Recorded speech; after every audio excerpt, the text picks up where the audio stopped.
Okay. Hey, folks. I would say happy Thursday. I don't know if we're too happy today.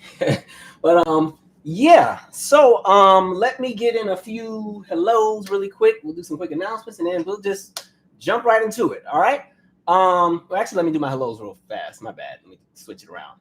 All right. So let's see here. We have let's see who. What up, Sarah? You. What up, Lady V? Is that Lotta Chick? I finally know when you're coming on the air. Yeah, a lot of times I usually just announce the live like the same day because it's kind of like, oh, I got some time tonight. All right, I can do a live tonight. So I don't really have a locked in schedule for the lives. I kind of just, pop in when it's time. So that's kind of been my thing. Hold on, I'm just trying to make sure we don't get no distractions. All right, Courtney Henderson, what up, what up? Jeanette Bennett, Kawanta, Mashada, what up, what up, what up? What up, Nappy Chow? Julian, what up, what up, what up? All right, Maverick Lex Cuz, Have Hope, Iron Will, what up, sir? Let's see. Kirk Tarian, what up, what up, what up? What up, Alan? All right, Miss Lilac 1984, hello from Tulsa. Okay. All right, Piano Kids, what up, Calvin? Been waiting patiently for this live. Y'all, look, whenever something crazy is happening in the world, I always take a day or two to make sure I'm a little more centered before I come on camera. So look, by the time you get to these lives, I've already done all the screaming and cussing and punching walls. So by the time I get here, I can actually get my opinion out without being so flustered. Because if you used to follow the channel when I first started it, I used to come on here fully triggered. And I could not get half my thoughts out because I'd be stuttering and mispronouncing stuff and skipping pieces. And I was like, you're going to have to learn to come before an audience when you're ready, not right as you just learned something, right? So that's kind of how I've had my approach, all right? Let's see.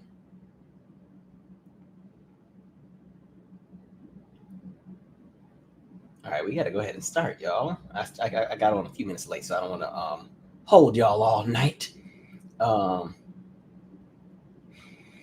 right, what up, Avocado Queen? All right, let's get into some of this. Just by the way, book club on Monday, all right, 9 p.m. I'll put the announcement out on Saturday. Like we said, we're reading the Rick James book, pages 53 to 154, or I'm sorry, pages 53 to 141. That's what we're covering. It's this book here. That's what we're covering. All right, that's for the book club, right? And then, like I said, there'll be a new podcast episode for the Comedically Hard-Headed podcast out on Tuesday. All right. Anyway, getting to our point. So with everything that's happening, right, I'm not even going to sit here and try and be like an I told you so person, because like I said, at that point, it doesn't help anything, right? So I kind of just want to have a conversation about a bunch of different things that I've observed and things I've noticed, and, God willing, what some things we can possibly do, right? Because really, it's like, where do we even start, okay? Orange Man came up in there ready. He came in hot on 10 and just started signing off stuff. I said, like Frankie and set it up. You couldn't even wait. Like, he got in there ready. Wow, that's all I can say. And it's the crazy part is so much of this is self-inflicted when we just talk about the United States in general. The United States always has an opportunity to do right by the people, and they always, every time, something doesn't click, right? It's almost like the craziest part is we saw all of this coming, right? Especially if you've been paying attention.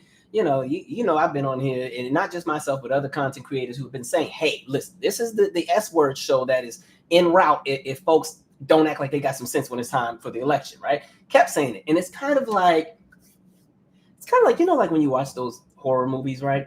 And you see the chaos bubbling, right? Like it's like the white lady that's in bed and she hears the loud noise downstairs at 3 a.m. They always have like this really big, giant, huge house, like a house that's got like 10 bedrooms. And mind you, she works at the pet store. Her job is to feed the fish, right? And change the water in tanks. But somehow she has this big old giant like mansion, right? And so, I don't know, we're going to make her name is Allison today. So Allison hears the loud noise at 3 or 4 a.m. downstairs, and she hops up. Oh my God, what's going on? And, she's downstairs. She still hears the noise.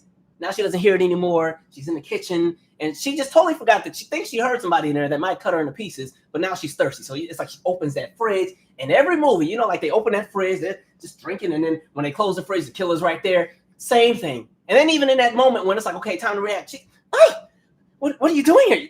You know, thirsty? Like just foolish, right? Because again, the killer's always somebody they know. It's the ex-boyfriend or some random cousin that's just a little weird that's staying at the house and thirsty?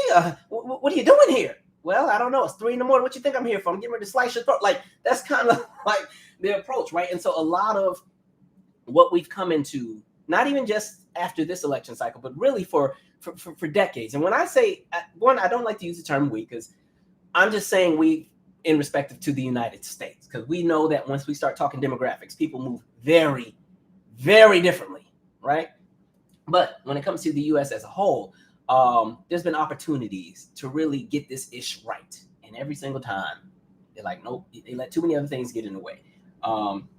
And, you know, since I started doing these lives around 2018, the main thing that I've been saying for so long is they are working to cement what it is that they want. I've been saying that over and over and over. And when I say cementing, what I mean is setting up an environment where those who want to oppress, specifically what we call like those who are anti-Black, white supremacists, all that type of crap, they want to set up an environment where they can go and do all the atrocities that they want while enriching themselves, but also being protected against, you know, the laws that are out there, being able to take down systems and security blankets that we thought were in place, and being able to create a space that they want for them and theirs at the expense of the rest of us.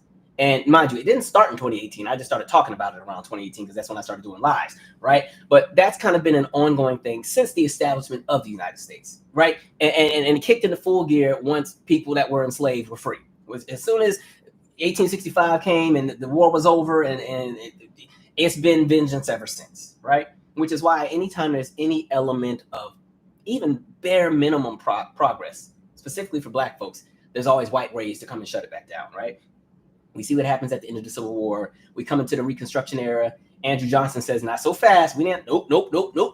Got rid of all that, cut it, gut it, get rid of it. Absolutely not. And we'll make the laws more punitive, right? And we'll give privileges to those who go and do vile things to Black folks just to make sure to push it in, rub it down, right? We saw that happen. We get to the 1900s and everything, right? The beginning of the industrial industry and all these different things. What did they do? Make sure Black folks can't be in under these unions. As these new protections come in to ensure that white people would be okay, Black folks, y'all can't be a part of that. Absolutely not. Nope. And the laws become more draconian, right? You get all these different things that take place. We come into, even when you talk about like Woodrow Wilson, right? And resegregating the federal government, all those positions that were there. They say, these Black folks think they coming in here? No, absolutely not. You know, so we will desegregate, or we will resegregate, resegregate the federal government, right? And so we've just had all these different moments where every time there's any element of progress, and sometimes it's not even progress, sometimes it's more so symbolism that looks like progress, but because people see us celebrating or being in a space of relief, like finally they're giving us 2 minutes to breathe, people say, oh no, they're gaining too much, we got to go back and take some more, right? So that's kind of been where we've been at. So when I'm talking about cementing, right? But it's even bigger than that, because again, it's also a conversation of class warfare. But the problem is when we talk about the conversation of class warfare, there's 2 elements to this conversation, because for white America, a lot of them don't even realize they're on the receiving end of this because they're so blindsided by the element of racism. That's what makes them feel empowered. So while they feel empowered, you know, stepping down on Black America, they think it's giving them a come up, when in reality, the folks at the very, very, very top are screwing them over too, which they're going to eventually have to learn the hard way this go around, right? And so I think the challenge that I have seen in the last few years, especially having a platform and trying to have these conversations, I'm about to drop this phone and put this over here, is that there's so many who always still move as if we'll have the same opportunities to correct the ills that plague us today, right? Folks keep playing. And I keep saying that there's no guarantee that, because I think some people look at the world or the United States like, yeah, Cuckoo Man is terrible, but don't worry, he'll be out in 4 years, and then the next person will come in and fix it, right? Or, you know, it's fine, we just got to make it to midterms, and then they'll change it, right? And so people kind of look at things that way, where, you know, oh, there will be an opportunity to fix this. There will be an opportunity to undo everything that was done. Now, the problem with that approach is what ends up happening when we're talking about this cycle that we've continued to see You get one group of people who get in power and screw up everything. The next group comes in because everybody's tired and wants to see change. And then the next group comes in. They don't really get to implement a lot of what they want to do because they got to spend all the time fixing the stuff that was screwed up. In addition to the fact that every time the group that has screwed us over is no longer in power, they become more vengeful and they find more ways to corrupt and obstruct any and everything else that people are trying to do to make things better, right? And that's why, as we've noticed, politics has become more and more intense with each generation, especially in modern times when we're talking about just the last 40 plus years. Look at how much more intense our politics got with each administration. Reagan was already hell on earth, right? Reagan comes in, does his Reagan thing. Bush #1 comes in. But when you're talking about just the connection between everyday citizens in this country, you watch it slowly become more intense with each year, with each piece of law that goes into play, with each thing that changes. More groups become vilified. More groups are painted to be the bad guy, right? The crack era comes in, especially that Reagan era, right? That was open season on black folks. Even though the majority of crack users were white, who got to be the face of it, right? And the craziest part is even when you're talking about how certain things were managed, right? A lot of white crack users never even faced jail time. When you're talking about LA County, there wasn't a single federal sentence for anybody that was white that was a crack user, right? But when we're talking about how that affected black folks, they put the image on us, right? We became the face of that. And by that, it kind of had like that domino effect to other things. So now you have parents who have gotten strung out, unfortunately, because crack was so addictive, right? Now they're not in a capacity to be the kind of parent that they need to be. So now here comes the image of the terrible, unfit parents, right? Here comes the narrative of all these different things, right? And you're seeing something that was detrimental to a collective and to a community, but they be penalized and pretty much incarcerated for it. And then we fast forward to modern times with the opioid crisis, and it's getting all kind of federal funding and lawsuits and payouts. I just saw $7.4 billion that the one of the main companies that was pushing out all the opioid stuff have to pay to victims. Like, stuff changes, right? So we come out of the Reagan Bush era. That was the crack era. That was the emergence of all the TV shows like Cops and America's Most Wanted and All the Bad Guys Are Us, right? You show the image of the random black person standing by a fence when you tell the news story about drug sales and crack.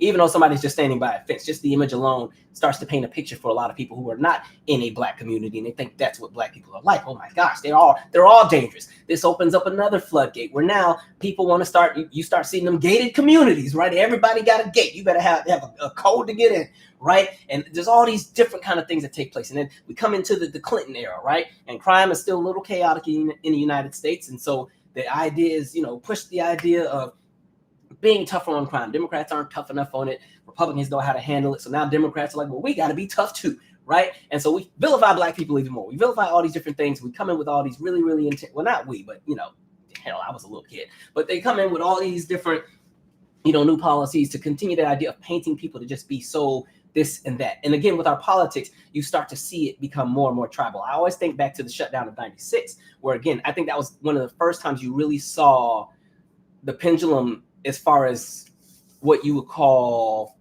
stability and chaos start to swing towards chaos. Like the shutdown in '96 didn't even have to happen. And I remember it specifically because this is when I still lived in Washington State, and my aunt had come to town and she was going to take me to Mount Rainier, right? We're going to go to Mount Rainier. I think I posted the picture one time of me with my can of Pepsi and my aunt one time on the community tab. But I was so excited to go to the mountain, right? We're going to go. And then we totally forgot that there was a shutdown. So we went all the way to the mountain and couldn't get in because the park was closed. So you start to see that, right? Then with Clinton, here comes Lewinsky stuff. Now, okay, here comes the sexual deviance kind of stuff. They push all that in the picture. People are becoming more divided. We've also seen the shift and the gap widen between the rich and poor as we come out of the 80s into the 90s as a result of the long-term effects of Reaganomics, right? And so that stuff is happening. Bush comes into the picture. We unfortunately have 9/11. We get into these wars. We have all these different things taking place. You're watching the banks get bigger. You're watching insurance companies continue to scam people. And you watch more people also be painted as the villain. And one of the things that also happens when we're talking about 95, 96 is the introduction of Fox News, right? There's also the bill that comes out. I don't know if that was telecom or if it was another bill. One of the bills came out and pretty much changed what I would say the approach of how news media could report, because now they weren't held to any standard. They could do whatever they wanted, right? So Fox News harps on to the grievances that middle-aged white conservative men have and paint this image of the reason you're not happy, even though you just came out of Reaganomics, the reason you're not happy and the reason you aren't doing well is because it's those black folks who, they drain the system, right? The welfare queens that Reagan told y'all about, even though the welfare queen was really a white woman, right? It's the affirmative action that all these groups of people are getting. It's the, whatever programs that are there. Everybody's out to get the poor white man, right? And that starts to become a driving force for that network. And they get to go and spew out whatever they want to no avail, right? And then we come into the 2000s, right? Everybody's pissed off. Economy's all over the place. The national debt is, what is this? We're jumping about 2005, 2006. The national debt is now $8 trillion, up from the $2 trillion when Clinton left office, even though at least with Clinton, there was a surplus of, right? As far as the deficit, a $500 billion surplus as he left, right? Now we're going from a $2 trillion deficit in 2001 to $8 trillion as we come into 05, 06, right? And things just look like they're out of control. People are unhappy. Now, interest rates are really low, so lots of people are buying houses, but unfortunately, a lot of these people are also victims to what you call predatory lending, right? And people getting properties that they really were not in the capacity to be able to pay off. And so we start seeing things like Countrywide, right? We've already seen the crash of Enron and all that, but you get things like Countrywide. So by the time we get to 07, here's the housing crisis, right? All these people are losing their homes, right? Understand, every time people, especially living in the United States, who have been taught and told that we are supposed to have the best of the best experience with any and everything because we're Americans and that's the American way, we are never supposed to suffer. Now, I'm speaking specifically of how white America sees all this, right? And so anyway, you're watching all these Americans get foreclosed on, right? You're watching our industries continue to shift and change, right? We see what's happening with Detroit, right? As far as like the auto industry going through what it's going through, tech is coming in, lots of industry is going down in a lot of working class cities. And so boom, now everybody's pissed off. Here comes the recession in 08, 09, Obama comes into office. Yay. But unfortunately, as symbolic and as great as that was for how it looked with the optics, now white people are pissed off because they feel like they've lost something. They already felt like they didn't have enough. So now you're watching this black family with this black wife who's a lawyer and these black kids and a black dog and the black mother-in-law staying up in there. And now when we're talking about our American politics, the politicians are a little bit more likable than normal. They seem a little bit more down to earth. Michelle's going on Jimmy Kimmel and dancing and stuff, right? Obama can tell a joke or two. He's on the Ellen show. And young people are excited, right? And there's all these laws that start to be amended and changed and new rights and opportunities given to different groups of people, which make other folks feel like they're losing something. So you see that bubbling rage during the Obama era that's stirring up. Because again, at the same time, the world is changing around us, right? Those who, and I've always said, when you talk about this conversation of the American dream, if there's one generation that's living that even got to experience any of that, it's whoever's left from the silent generation or the greatest generation, those two generations, if anybody's left. That's like Joe Biden and them, right? And the baby boomers, but specifically the white ones, because for black folks, this golden era of when America was so wonderful and prosperous and everything like that, that would have been the peak of Jim Crow for us. So we don't get to be in that conversation, right? But so people that experience that can't fathom the idea that the world has changed. Can't fathom the idea that the United States is not number one at everything anymore. And all the countries that we bombed and destroyed and were able to get a head start against after World War II had caught up. They had rebuilt their infrastructure. They had come into new industry. They had come into new tech. They had come into new banking systems and their own stock markets and their own trading, policies and everything else like that. And now we don't get the luxury of just spending our time getting by and still being on top. Because the problem with the United States is the United States stopped investing in the people because corporate greed kicked in. You got that element of racism as well, all right? There's so many in white America that always voted against their own interests because they understood that as long as other people were beneath them, no matter how down bad they were, at least it wasn't like what the black folks got to go through, right? So people who had nothing, right? Drop dead poor, okay? So poor, actually, I'm not going to go that way. Just know they ain't doing too well. But they would still, even when there were opportunities that could work in their favor and benefit them, but also benefit everybody else, they said, absolutely not, because I don't see myself as an equal with them. So I'm going to make sure they don't have anything, even if that means I lose everything, right? So we come into that. Obama era kicks in, right? Now, like I said, there's a whole lot of white rage, especially after that 2012 election, because they thought that man was up out of there. They thought Obama was done, and he still won again. And I always remember the images of the Romney watch party and all the people who were boohooing and crying like it was the end of the world. And I'll say this, it's interesting though, because people will still use those same images and say, well, that mirrors how y'all looked when Kamala just lost. And so it's interesting because I knew from the moment I saw those images from the Romney party. I said, they're not going to forget this night, and they're going to make sure everybody pays for it, right? And we've been paying for it ever since Obama got elected. It's censored in white raids and a few other things, right? So, that happens. We get through the Obama era, and the Obama era, unfortunately, that ugly conversation of race that the United States tried to bury comes out full circle. When Obama got in, everybody, and even before he got in, they kept trying to push the narrative of we were post-racial, right? We were past all that bad stuff. And that's back when TV and film was in black and white. And we're all hands across America. Everybody loves each other. When in reality, there were a whole lot of folks who never were down with that program and hated it to begin with. And then there were people in Black Collective who kept saying, we ain't post-racial. I'm telling you everything that's happening right here at the job, right here at school, right here in my neighborhood, right here with the police, right here at the grocery store. But folks kept saying, well, no, it's in your mind, right? The racism will go away when you stop talking about it. And so what ends up happening, we get Barack Obama, who, in my opinion, like I said, ran away from the conversation of race. Never was one to shake the table too much because he understood that it was such a fragile little space that he had to be in, that saying the wrong thing would end his political career. And so the only time we ever heard him say anything around race, like I've said a million times on this channel, was when Trayvon Martin got killed. And then we saw how white America responded. All of a sudden, they thought Barack Obama was Huey P. Newton. I said, really? Okay, right. So they had this field day. And then this is when we start hearing the term radical all the time, used for people who agreed with the policies that Democrats often were pushing, right? You start hearing radical, radical, radical, radical. And radical being almost like a smoke and mirrors kind of trigger word to make white America even more fearful of what else was to come, right? Because again, at this point, the country's still recovering from a recession. We're now at 2016. And understand, we've never quite recovered from a lot of things. We've never recovered from Reaganomics because the overall structure of how this country runs is still kind of mirroring what happened during the Reagan era when we're talking about our tax coding and everything else and different programs that were gutted. And we've been in recovery mode from that. Then we get the recession, right? And mind you, there were other recessions in between. There was a recession in the first Clinton term, right? And so have all these different things happening. There's all this rage. People who think they're supposed to have more. Again, the United States stopped investing in themselves because the people wanted to be foolish, right? People kept voting against their own interests. The rest of the world is continuing to flourish and grow and do whatever else. Here comes this rage. We get Orange Man. Orange Man comes in there. It was a time, right? It was a time. We had pandemics and all kinds of things happening. And so we fast forward to now, right? We're in this era still where there's this element of rage, where a specific segment of the country, specifically white America, still wants everybody to suffer in order for them to feel that they've elevated themselves. But this is where, again, they've messed up and forgot. When I said earlier that this is more of a class warfare conversation, that's where they kept missing the point. Black America has always known that everybody's against us. We don't have any allies in this. There's wonderful people who talk a good game, who might go out there and march for you. You might even have a friend or two who means well, but collectively, white people have never changed, ever. They've always been the same, right? You are a foolish person to ever put your livelihood in the hands of them and think that you can give them the benefit of the doubt for your livelihood, because eventually whiteness will always come out, right? Think of even like what you call like that leftist to right-wing pipeline, right?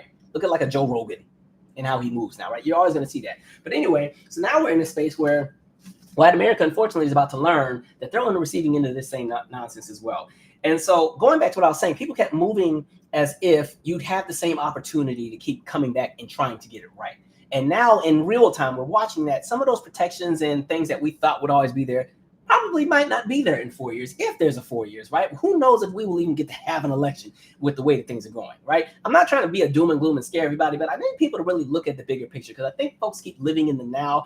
And it's like, you have to go back and you got to look at every generation. You got to look at what was happening with each administration and how things have moved. Look at how the United States has become more desensitized to certain things.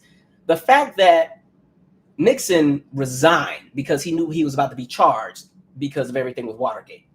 Watergate in 2025 is very, very, very Eureka's Castle, right? Very Sesame Street.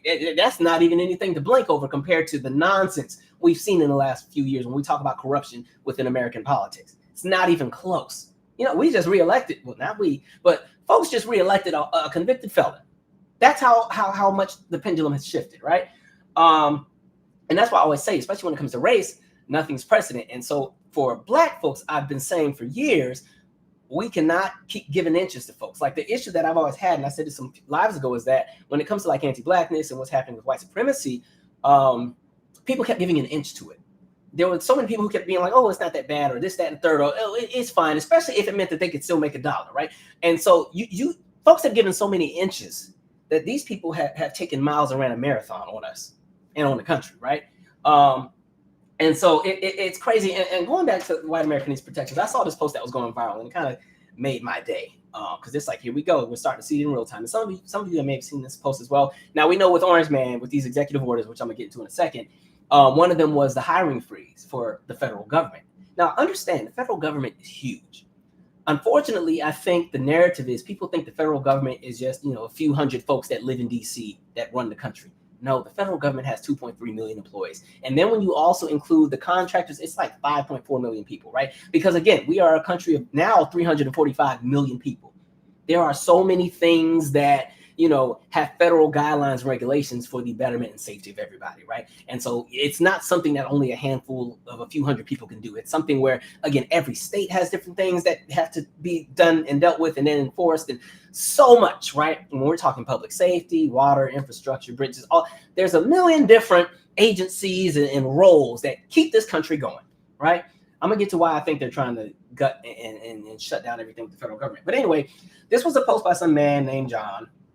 All right. And he says, attention, in caps, please help. And he sends this to the president and to Ted Cruz. I said, well, you should know Ted Cruz is not about to help you. Ted Cruz goes to Mexico when Texas freezes. But anyway, he said, oh, and just to give clarity with this federal hiring freeze. So anybody that applied for a federal government job, and these are jobs that they're not just in DC, they're nationwide. They are also overseas, right? So a lot of our military installations and stuff like that, there's people who have lived in Germany for the last 20 years working for the federal government. There's people that have lived in Italy. They've lived in Guam. They've lived in all these different places. It's not just limited to DC. People keep thinking Washington, DC is just politics town and everything happens here. And if you can just regulate DC, all the problems disappear. Whatever. Anyway, so with that hiring freeze, anybody that had a job offer or was interviewing or was even going through the onboarding process, if any of it was still being solidified after February 8th, the offer was rescinded. So what do I mean by that? Like, the federal government is not really easy to just get into. It's not like when you apply to, to work at Sears, if they're still around, you go through the interview, do some paperwork, and boom, you're in there in like 2 weeks. No, federal government is there. You got to get the security clearance. They're going to be, especially because there's different clearances, right? They got the I only know this because my parents used to both be in the federal government, right? And so, they, you got the different security clearances, and there's the top security clearance and top secret, and there's all these different things. And when you're getting those top ones, they go and investigate and background check, and they go and knock on your neighbor's door and ask you, hey, what do you know about John Brown, and how was he? And that he says he has 2 dogs. Have you seen him with 2 dogs? Does he have 2 dogs? He has a cat as well. Okay, major deduction. Like, they don't play. So sometimes that process can be months and months and months. Ava from my podcast, right, who worked with me, as she got married, her husband, actually, I think they were still boyfriend and girlfriend at the time. He had actually got a federal job, but there was a federal hiring freeze back in 2016, right? Which I'm going to address that too, same people. And so when he was trying to get this role, it strung him along for like 18 months. So it's a serious ordeal for some people. Anyway, but anybody whose stuff would not be finalized and they were not reporting to work by February 8th, those jobs are canceled. Those offers are rescinded. Sorry, tough luck, because that's the move. They want to get rid of everything. Now, getting back to this guy. He says, attention, please help POTUS and Senator Ted Cruz. My wife is a nurse and was recently hired by the VA. Okay, that's Veterans Affairs, right? Our home is packed up. We have a new home, have spent thousands to move our family from Fort Worth to Waco. This is all in Texas. Following Trump's hiring freeze executive order, the VA rescinded her job offer. My wife is in tears and inconsolable, and my family is devastated. It has been my wife's dream to work with the needy disabled veterans. I'm a disabled vet, all right? Now our family is lost with no clear path of what to do. Her job was to start 2 weeks right after we settle in, or start in 2 weeks right after we settle in. We are all huge Trump supporters, and I know this was an unintended consequence. See, again, thinking they're special, thinking that as long as you can give it to everybody else, we'll be okay. Nah, told you how class warfare works. Y'all are a part of this too. Y'all about to really feel it. I'm sure veterans, medical care professionals were not, in caps, the target of this executive order, exclamation point. Please help me get this message to the White House so the president can fix this error, exclamation point.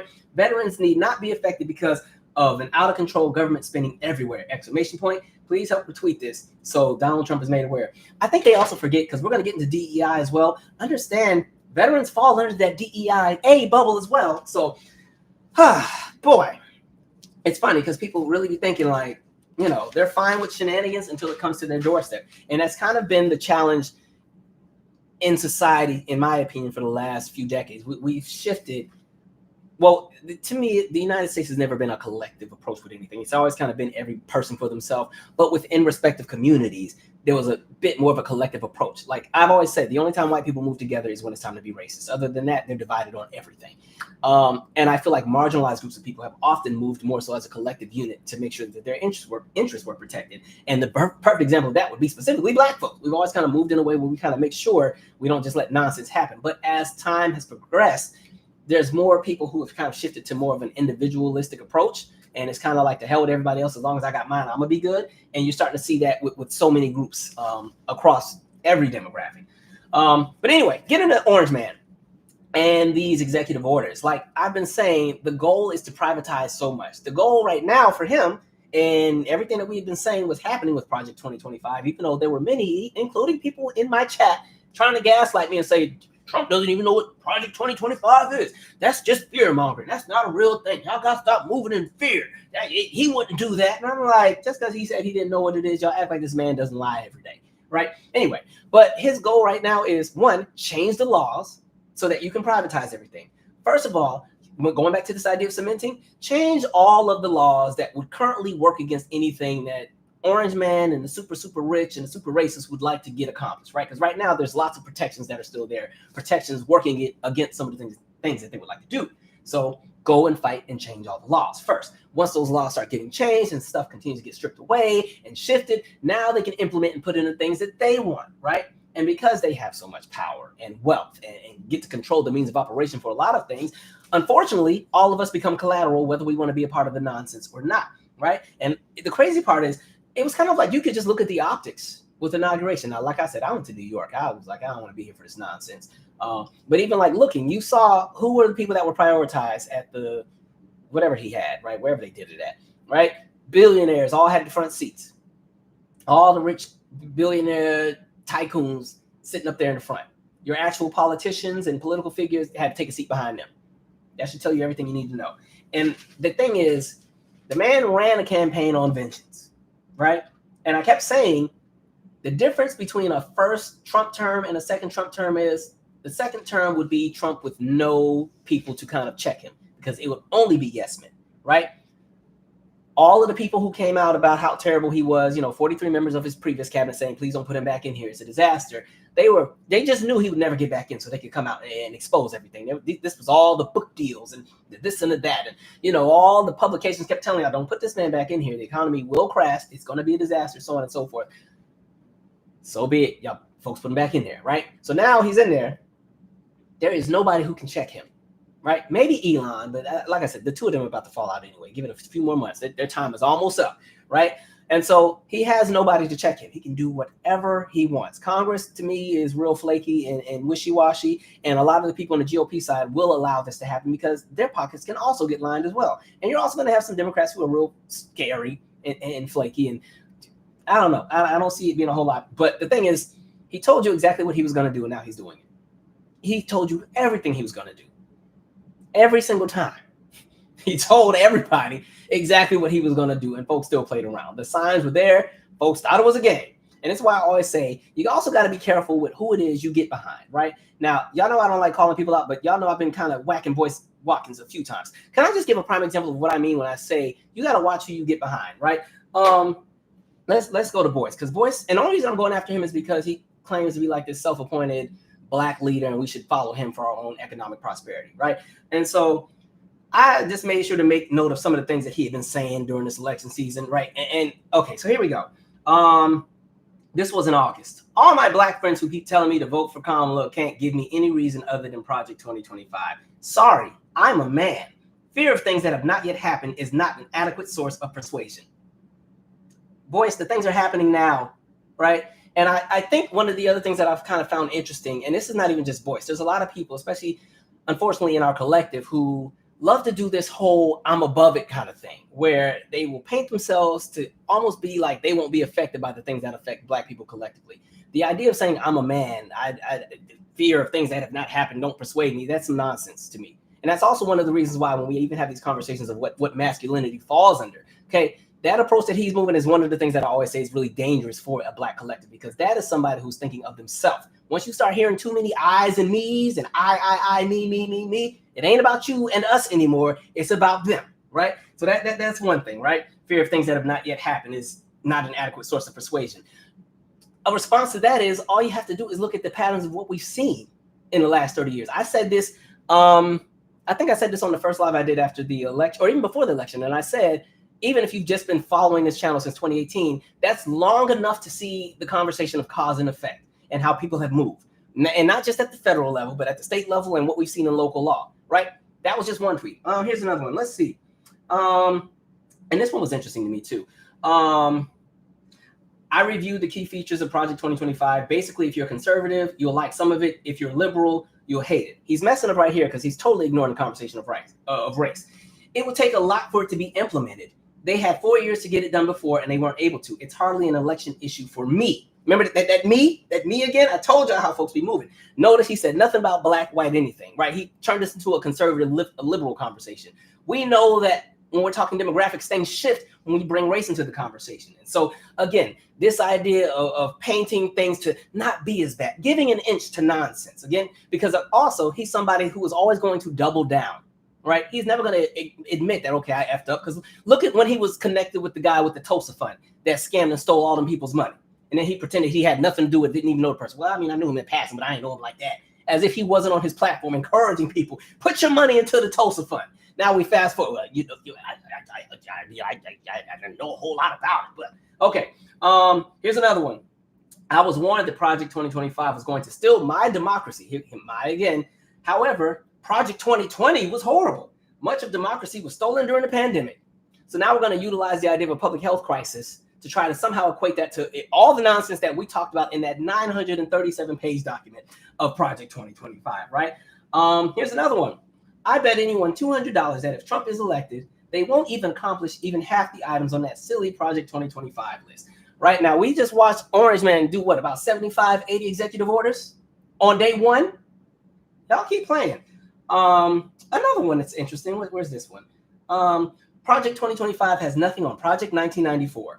That's called the Biden crime bill, and it exterminated the lives of millions of African Americans. Now, I'm not going to fight him on the 94 piece because he's absolutely right as far as that crime bill. But now here's the other issue. The issue that I have now is, why are we trying to make this a measure of how much black people can go through, right? If we've seen how horrible 94 was, and now we're hearing and you're being told all these terrible things that will happen in Project 2025, and we saw what happened with just a crime bill, one piece of legislation, one.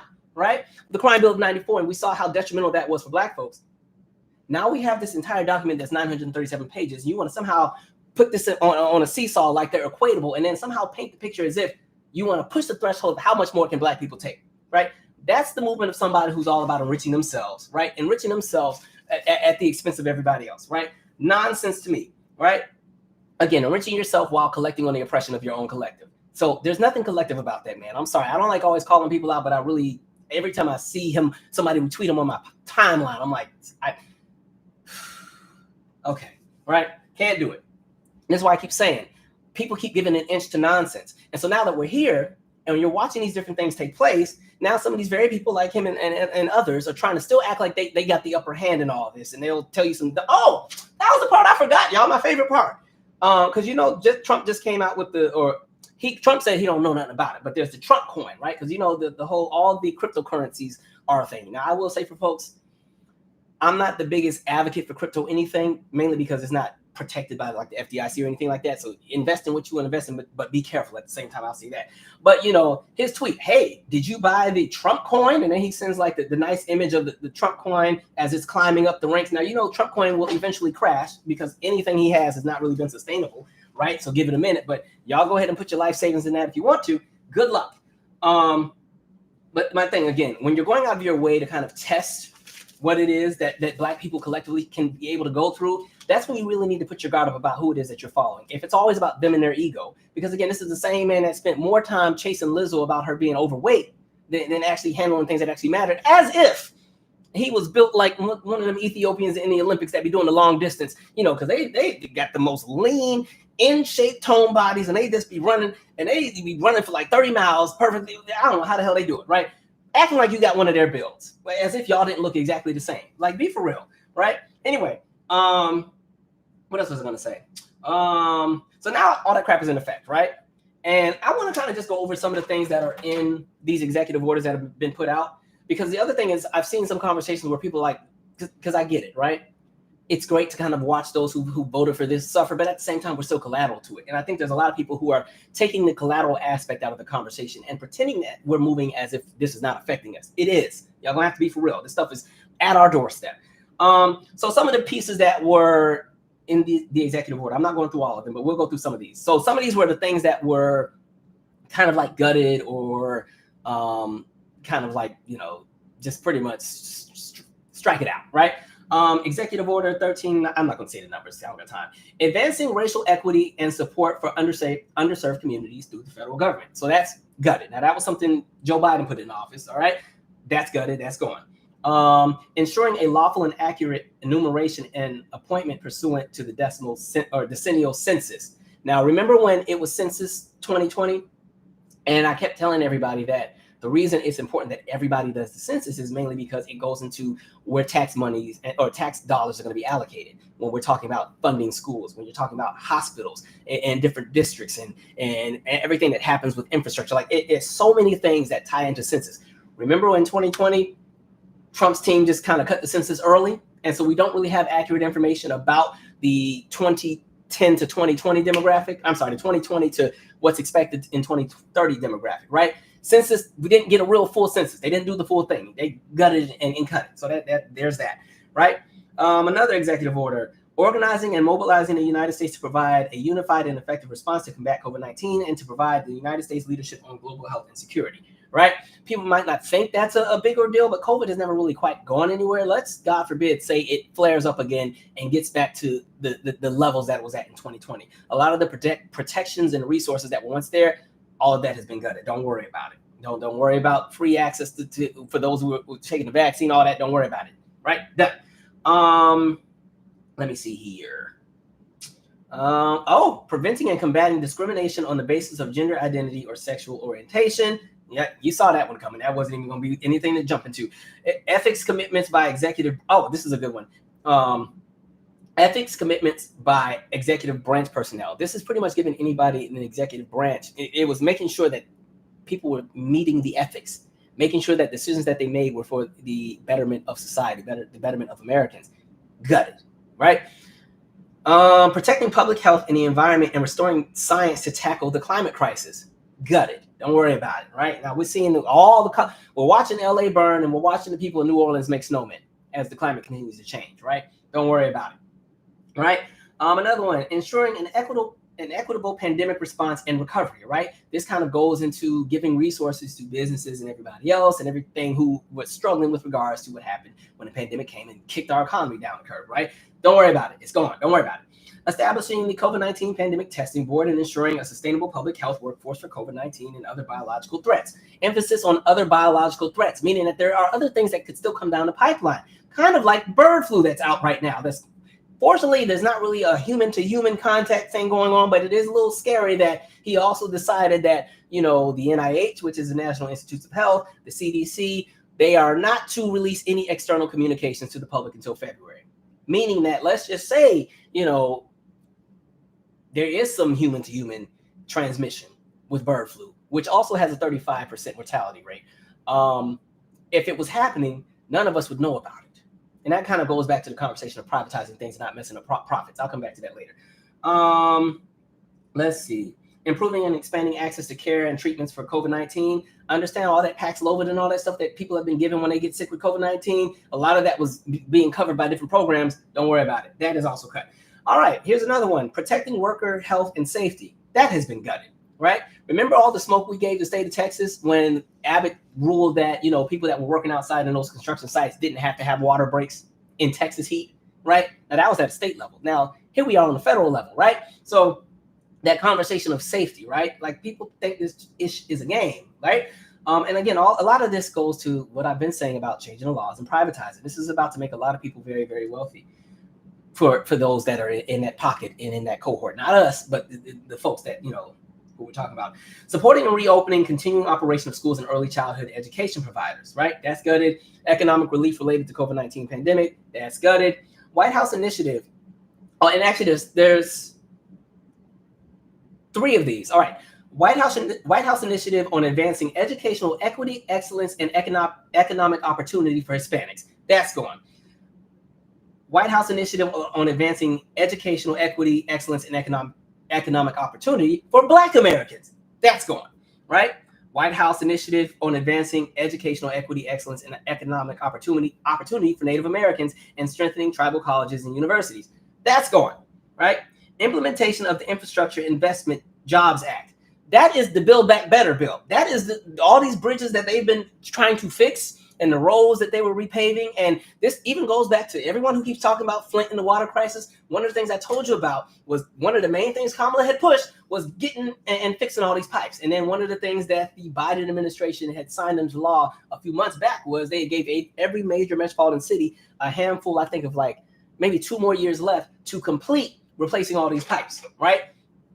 Don't worry about it. It ain't in here no more. Gut it, right? So yeah, that infrastructure bill, that's literally what pulled the economy back up. That created tons of construction jobs, tons of jobs in all kinds of different fields, even the medical field, all of that. Don't worry about it. That funding is not there. Some people you may know may be losing a role soon, or may get that offer rescinded for whatever job they thought they were going to have. Let's see here. Non-displacement of qualified workers under service contracts. Don't worry about it. That's also been rescinded. Catalyzing clean industries and jobs through federal sustainability. Don't worry about it, right? Promoting, we just had this conversation on the last live. Promoting the arts, the humanities, and the museum and library services.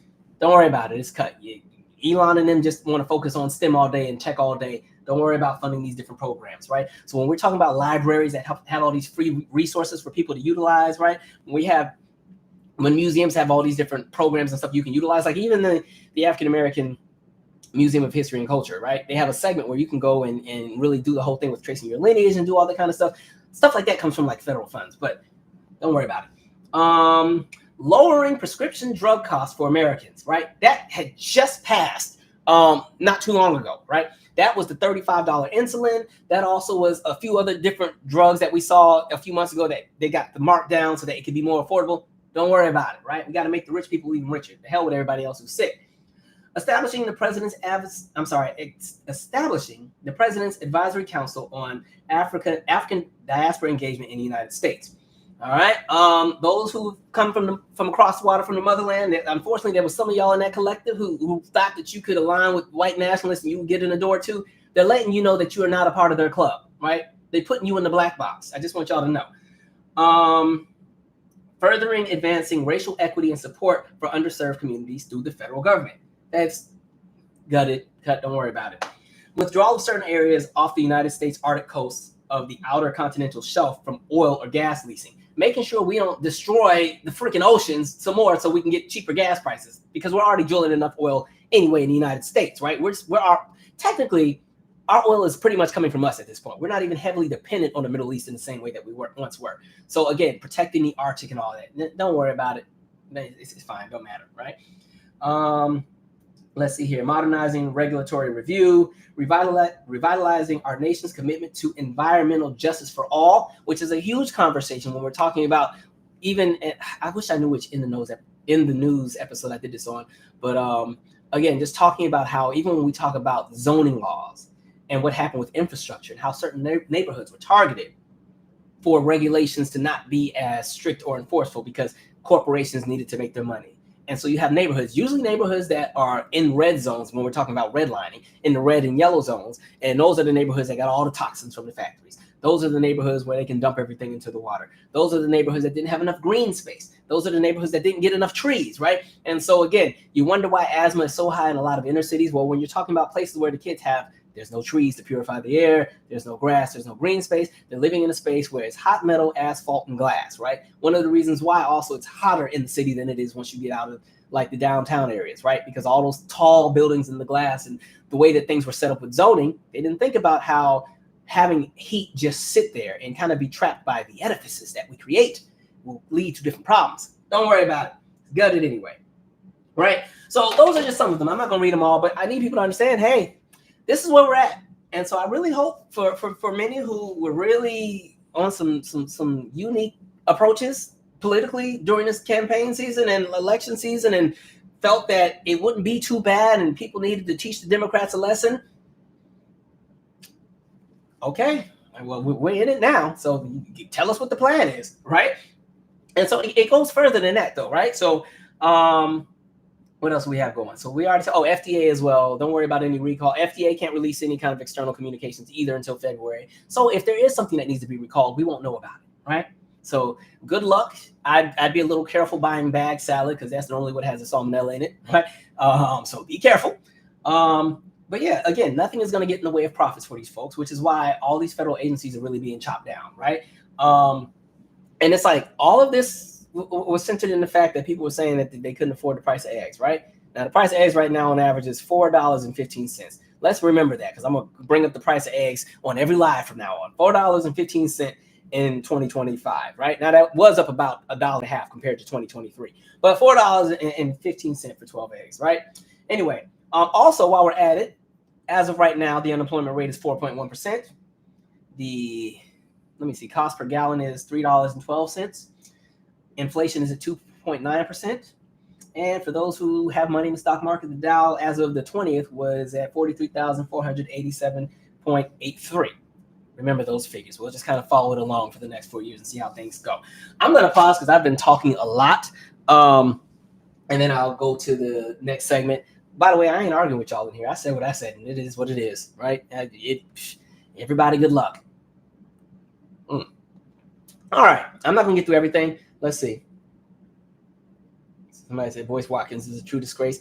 Like, he was fine when he was doing his financial literacy stuff and all that, but then it's like, understand, like, for a lot of these people, their brand and what keeps them paid is by constantly stirring chaos, right?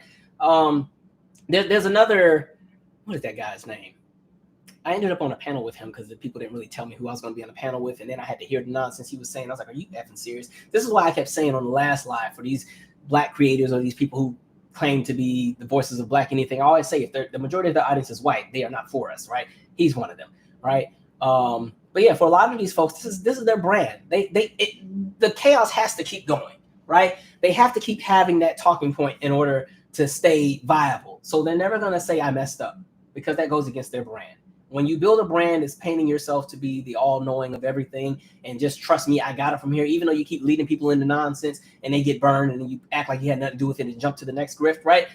They have to keep that up. So a lot of times they're never going to say, okay, I messed up, y'all. Like, y'all know when I got something wrong, I have no problem saying, okay, I messed up here, right? I remember, what was it? When we had that conversation, what was it? It was one of those kind of like gender conversations, men and women, Black women. A lot of y'all didn't like what I had to say. And I came right back and like, okay, I can see it from where y'all are. Okay, I see it, right? My ego's not that big. If I got it wrong, I got it wrong, right? Or even if it's not wrong, if I pissed off enough people and they have a viable reason to be pissed off because something really cuts them deep down and it is something that comes from an experience that I'm experienced, then I understand, right? But there's not a lot of people who are going to do that. A lot of people, their brand is they're here. They're invincible. Let's see. Lady Rose said, every Republican politician knows about Project 2025, aka the Heritage Foundation, which funded a whole lot of this nonsense. They have been trying to implement every plan of it since Ronald Reagan left office. Exactly. Like we said, they've been cementing. They've been doing this forever and a day. And I don't know why people kept thinking elements and tidbits of symbolism meant that we didn't have any problems anymore, right? Let's see here.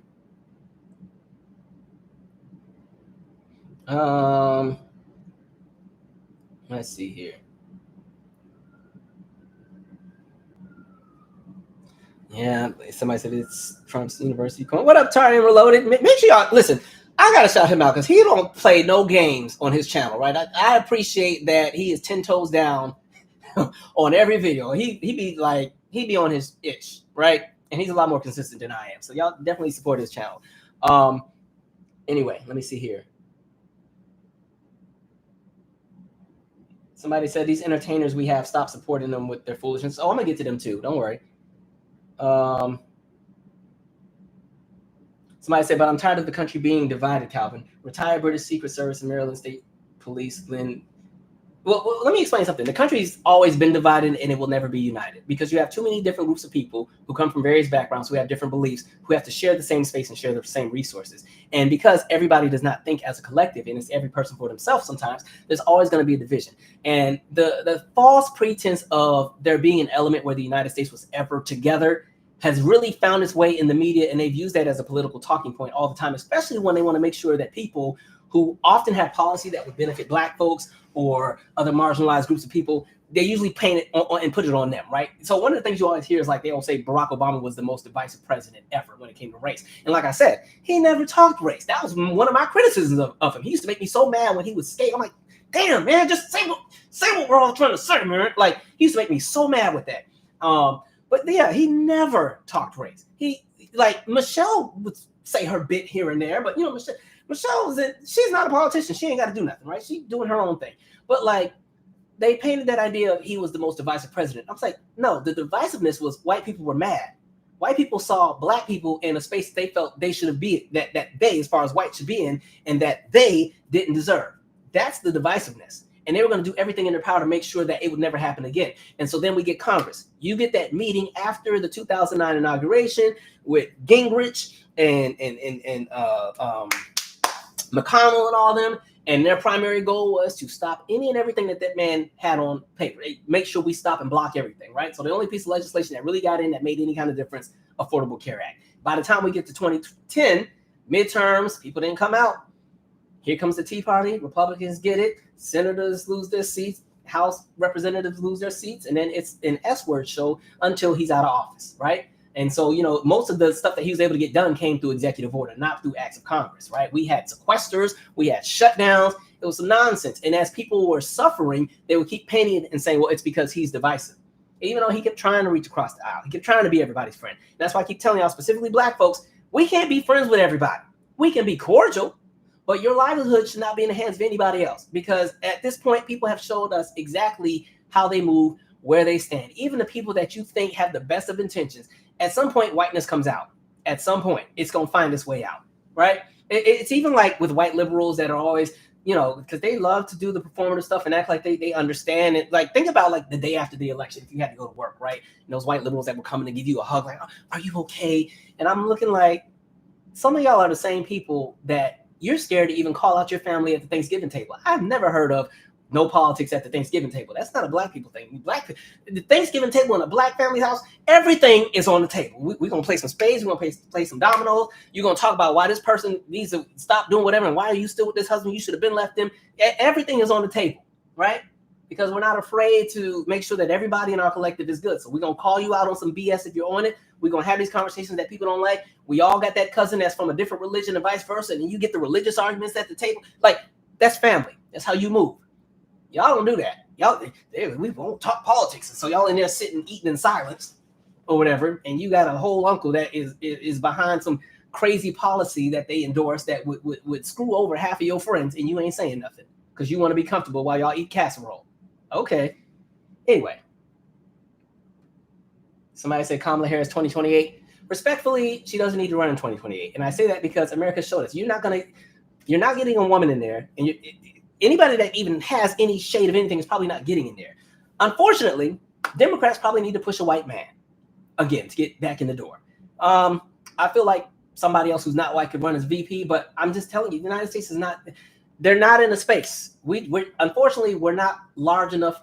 We're not a large enough section of the voter electorate to really guarantee that.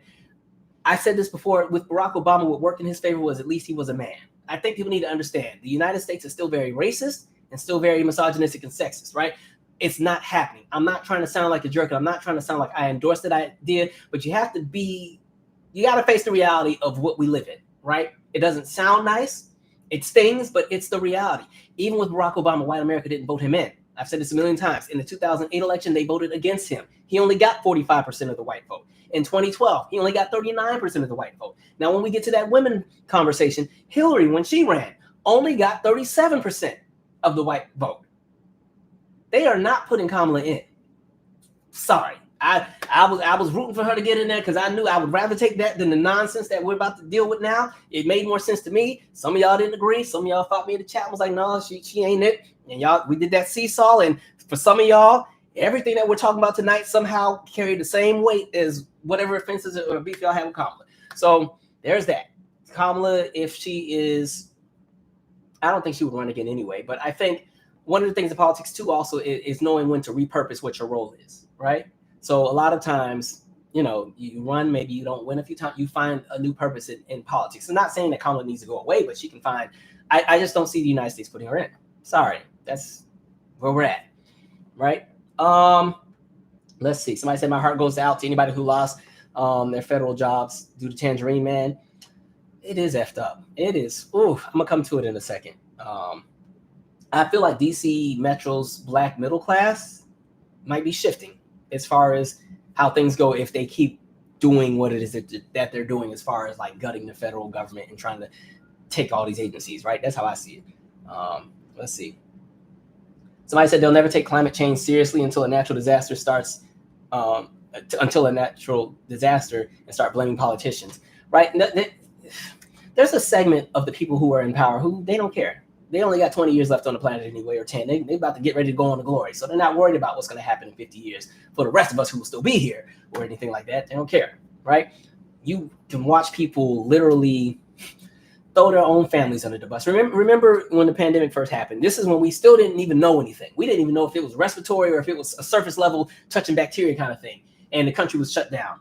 And you were seeing politicians go on the news and say, well, and because people are saying, well, think about the senior citizens who are very vulnerable to all this, who are, you know, they're dying at way higher rates than everybody else. And you saw politicians go and say, well, our senior citizens, our grandmas, our grandparents, they love this country enough where they are willing to die to see the American dream stay and prosper. I'm like, y'all so stupid, right?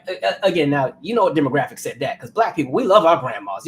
I'm still mad my grandma ain't here no more. My grandma died when I was 21. I was like, dang, grandma, you ain't even try to hang out a little bit longer. Because me and grandma used to chop it up and we stay up till 2, 3 in the morning watching Family Guy in South Park because she was just that kind of grandma.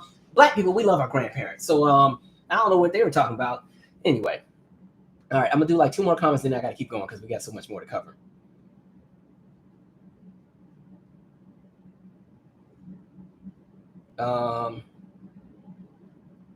Somebody said, I read whites will be a minority in the U.S. by 2040 or 2050. That's always been a thing, but even when they do become a minority, they will still manage the power structure in this country with the way that things are going, right? And that's why I kept saying the idea of cementing. That's also preparing for that too, right? Which is why you've seen the attacks on like women's reproductive rights, right? And it's not about protecting babies. It's trying to make sure you can get the white population to grow again, because the white population is down. In addition to the fact that, you know, white Americans have regressive genes. Like the white gene is regressive. As soon as you mate, that sounds horrible. As soon as you reproduce with somebody that's of a different race, whiteness disappears and you see the browning, right? You go one more generation with another person of that brown and that white is totally gone, right? So there's like that fear. When you start hearing those talking points like great replacement theory and all that, that's what they're talking about. So yeah, they're cementing to make sure that in the event that that does happen and that they are the minority, that they still have political power, which also goes to my conversation about the Latino community.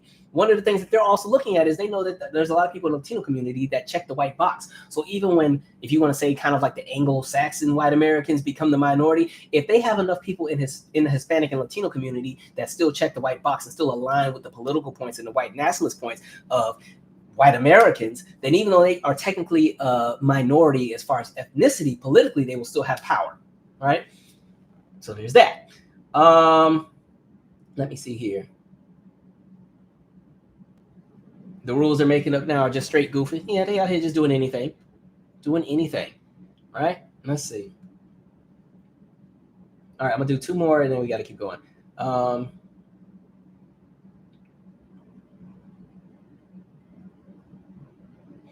2 women have tried it and failed. This is not the time, but I sure wish Nancy Pelosi and Chuck Schumer would retire. Yeah, their time is up. They got to go. We need some new faces in there right? Too many old Dems. And I've been saying that. There's too many politicians that are like the fact that the average age of Congress doesn't even mirror the average age of the United States should tell you everything you need to know.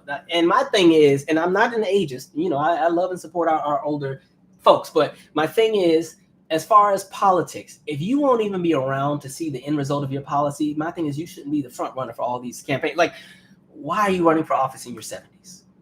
I'm not trying to kill you off because, hey, some people live to be 110, but at 70, you don't live and experience the life of anybody that's under the age of 50. There's things you're not going to be able to relate to. There's things you won't even have to worry about. There's going to be, and there's things where when it comes to policy, there will be different groups that come to you and say, hey, this is what is affecting us. And because you've never experienced it or something from beyond your time, a lot of times you don't even understand, you dismiss it. Now, that's not, and I don't want to blanket statement that because it's not fair to everybody, because there are some who get it, right? There are some who actively go out and try to make sure everybody is good. But my thing is, you got to know when to pass the baton. And passing the baton doesn't mean you sit at home. Passing the baton just means you repurpose yourself. So even like with my field of work, when I was still with the kids, right? I ran that community center for 11 years. When I got there, I was 23. I had all the energy in the world. I had no problem working and doing field trips on weekends and going on Sundays and doing stuff. Or if we have to do a 5K run all the way in McLean, Virginia, I had no problem getting up at 4 a.m. to make sure we got the kids on the bus by 5 and we were in McLean by 6. Like, I could do that at 23. As we got older and we started hitting 34, right? I'm still young. I still have energy, but I also have other things I do now. Okay, now I'm releasing music. I also have other, which we're doing a movie, right? My platform has gotten bigger. When I started with the kids, yes, I had a YouTube channel. I think it had about 1,800 subscribers. And yeah, I don't even think I was monetized. So YouTube wasn't even like a priority for me at the time. I make a video when I felt like it here and there, right? So the YouTube thing grows. We've done all kind of things. I started doing all this community work. I joined this men's group. I did the web series. There's all this kind of stuff. And what my point is, and I say all that to say, by the time I got to year number 11, I had so many other things on my plate that I couldn't give those kids everything that I gave them when I was 23. And there was a new cohort of kids coming in. Like, the benefit was with my kids, I had the same cohort. So they had grew up with me. And at this point, they're all teenagers and stuff. So if you listen to the podcast, especially the current episodes when I'm talking about working with the kids, right now, I think we're on year number 3 or number 4 in the podcast. All the kids are like 3rd and 4th grade, right? But these kids today are now in their 20s. But anyway, I knew I couldn't give the up and coming group that was 5 and 6 and 7. I knew I couldn't give them what I gave the younger ones. I knew I wasn't going to be able to sacrifice and give as many weekends or even, physically, if I took the kids on a dodgeball field trip or a laser tag, I was playing too, right? We go to the trampoline park. I'm jumping higher than the kids, right? Little kids want all that experience. They want to feel accessible to you. They want, when they're playing a soccer game with the entire center and it's the staff versus the kids, they want to play because they think you're the best athlete in the room, right? 34, you don't move the same way. 23, I was over there winded at them soccer. Okay, let's take a break, right? So, like, passing the baton. So once I knew that, okay, it's time to go, there's an opportunity here and it's a great one.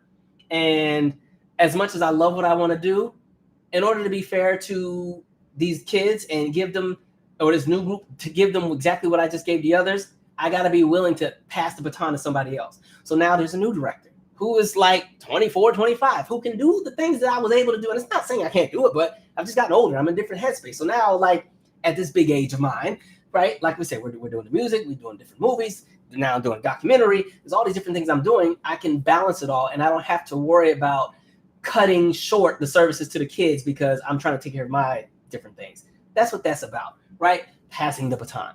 Okay. Let's keep it going. Let's see here. I'm trying to get my thing right.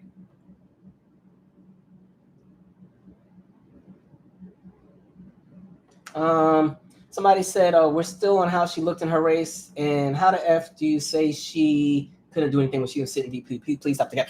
That was my argument with all that. For me, her race didn't matter to me because, again, the expectation to try to make her all of a sudden the face of Black Revolution was never, y'all needed to be for real, right? No president has ever been that. And in the United States, it won't happen because of anti-Blackness and because of white supremacy. We can get politicians who are about it and go in there and do as much as they can. But again, we're only 10% of the electorate. And I think people kept forgetting, like, you're going to have to be president to an entire country, and you're going to have to learn the conversation of leverage. My argument with the election, and this is the last time I'm going to talk about it, or at least on this video, was we understand that it's a two-party system. And so if we're going to have the conversation of third party, my argument has always been utilizing the numbers of a third party to find leverage within one of the major two. But with that third party, you have to create a coalition that had enough representation to influence or shake up things with one of the major two parties.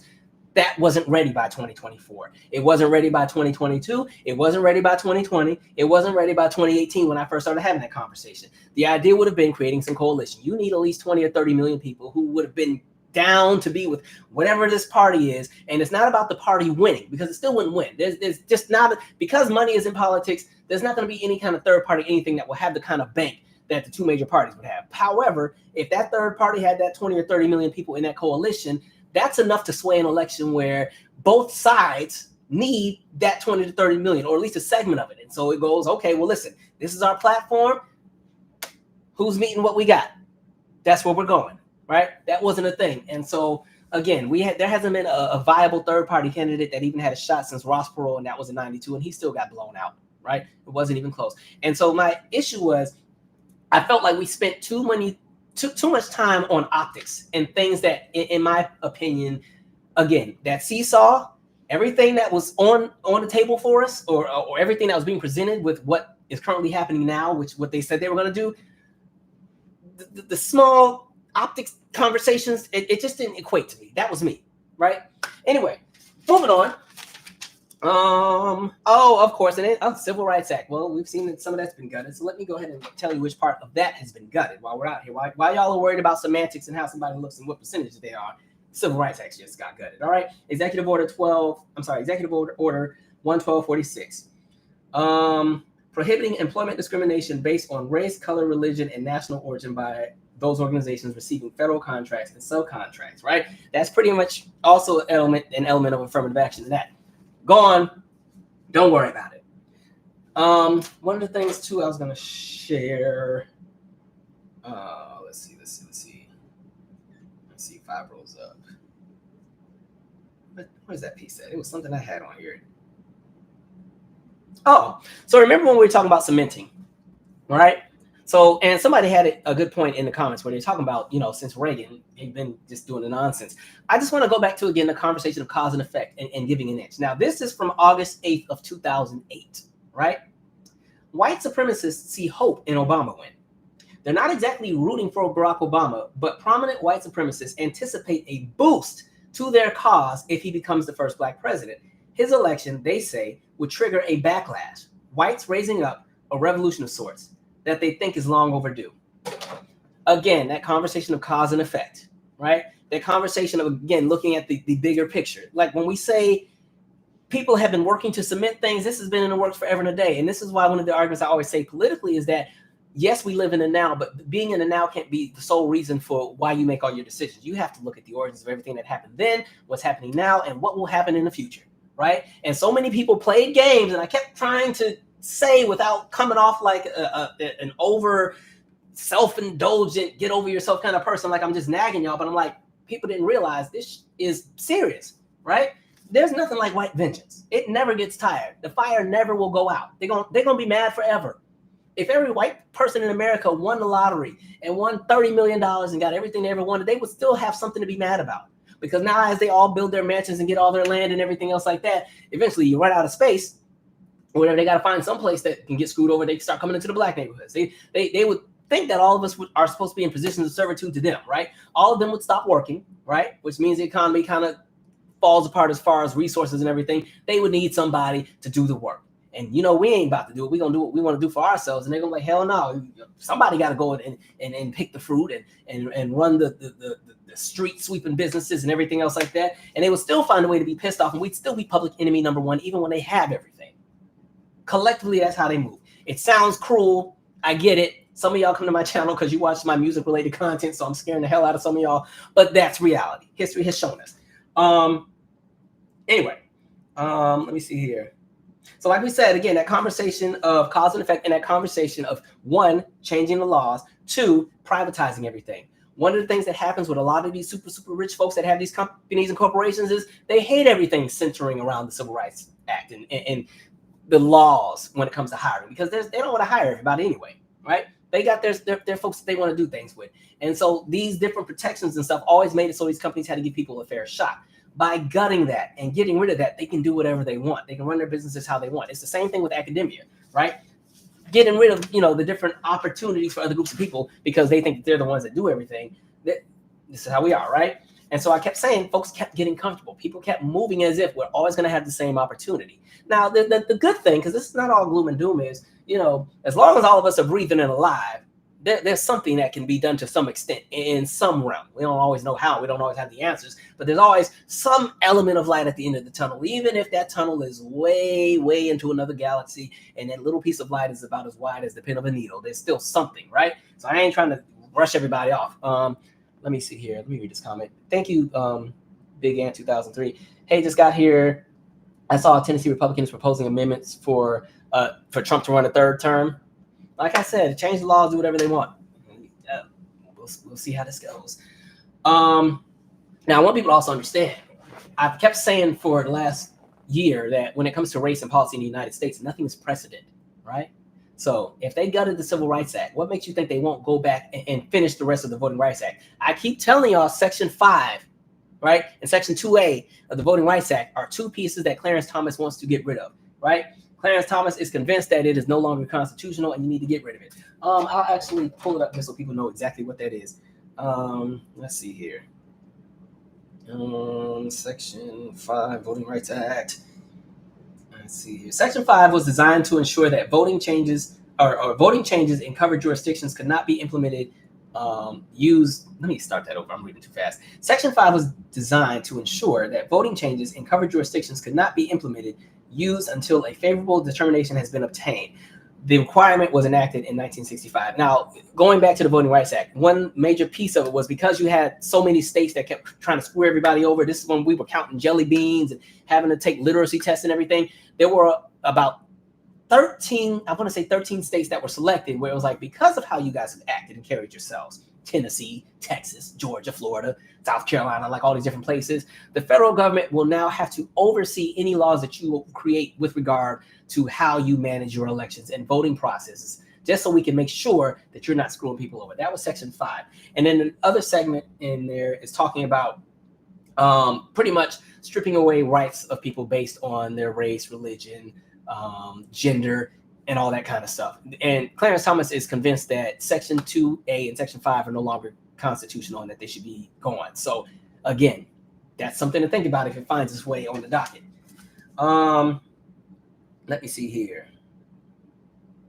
And I'm gonna tell you what they're also doing too. Like the goal is, especially right now, since Orange Man has the House, he has the Senate, he has the Supreme Court, he has all the people that he's kind of appointed. We got a whole lot going, right? So one of the things too is getting a lot of stuff in front of the Supreme Court, right? It might not sound like a big deal, but here's the strategy, right?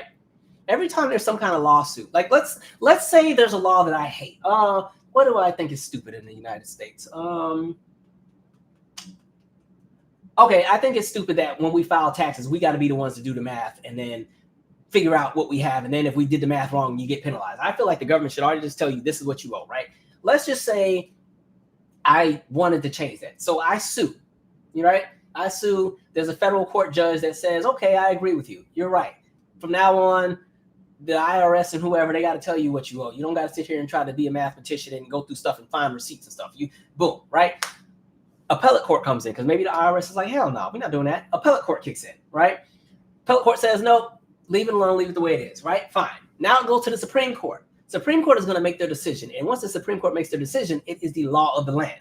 And so if you haven't noticed, one of the things that's starting to happen, especially within the last few years, especially when we talk about Edward Bloom and many others like that, they have tried to get so much stuff on the docket at the Supreme Court, because what happens is once the Supreme Court makes their decision, if they don't pass it back to the lower courts and they say, we're going to decide on that and this is it, it becomes the law, right? And a lot of times they will not revisit a case or revisit anything that has any kind of correlation to that law, because they'll say, well, when you're looking at case law, we already decided on this. So a lot of times when lawyers litigate, they will go and pull case law from other cases that had a similar outcome and utilize that to push their argument. So a lot of times, let's say the Supreme Court guts the rest of the Voting Rights Act. They gut all the pieces of it, free for all, everybody do what you got to do, right?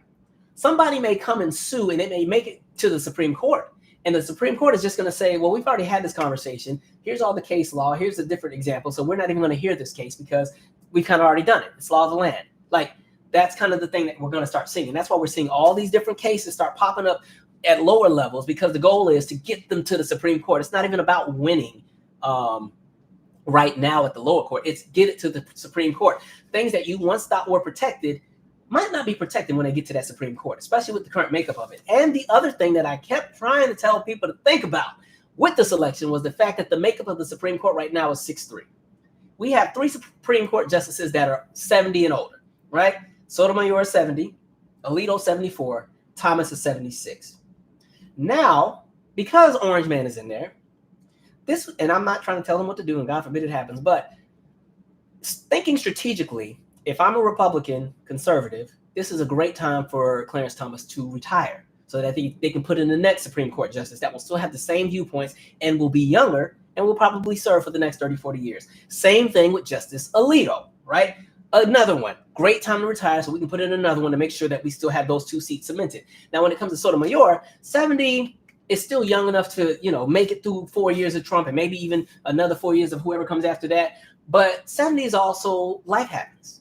And we're not going to put anything over anybody, but stuff starts happening, right? Your body starts changing. Sometimes there's ailments, there's diseases. Any of these Supreme Court justices could be in a car accident tomorrow and not be here, right? And so, again, there's an opportunity for Orange Man to appoint 3 more justices, right? Those are things to think about. Let me see here.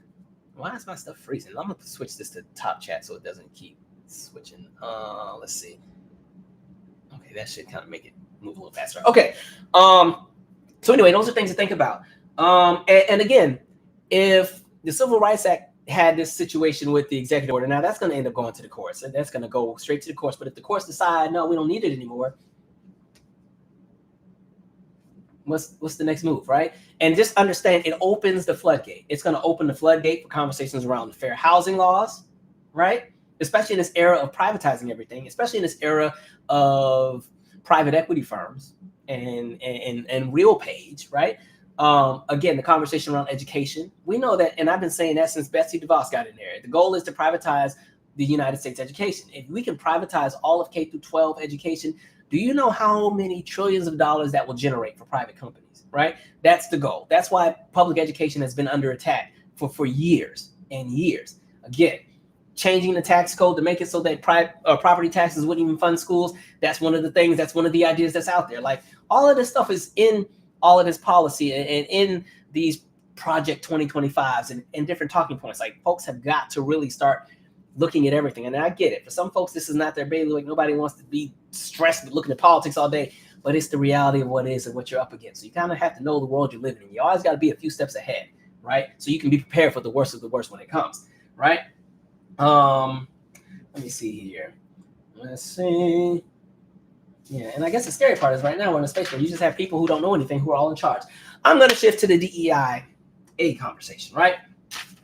So we've done a few videos on it, so I'm not going all the way through. Please just go to my Owens about DEI video, because I think I say it best there because it's a pre-made video, so it has all the cool diagrams and visuals and examples. But again, one of the things that has happened in this country is white America has convinced themselves that, again, they are the standard of excellence and innovation and intellect and skill and ability and qualification.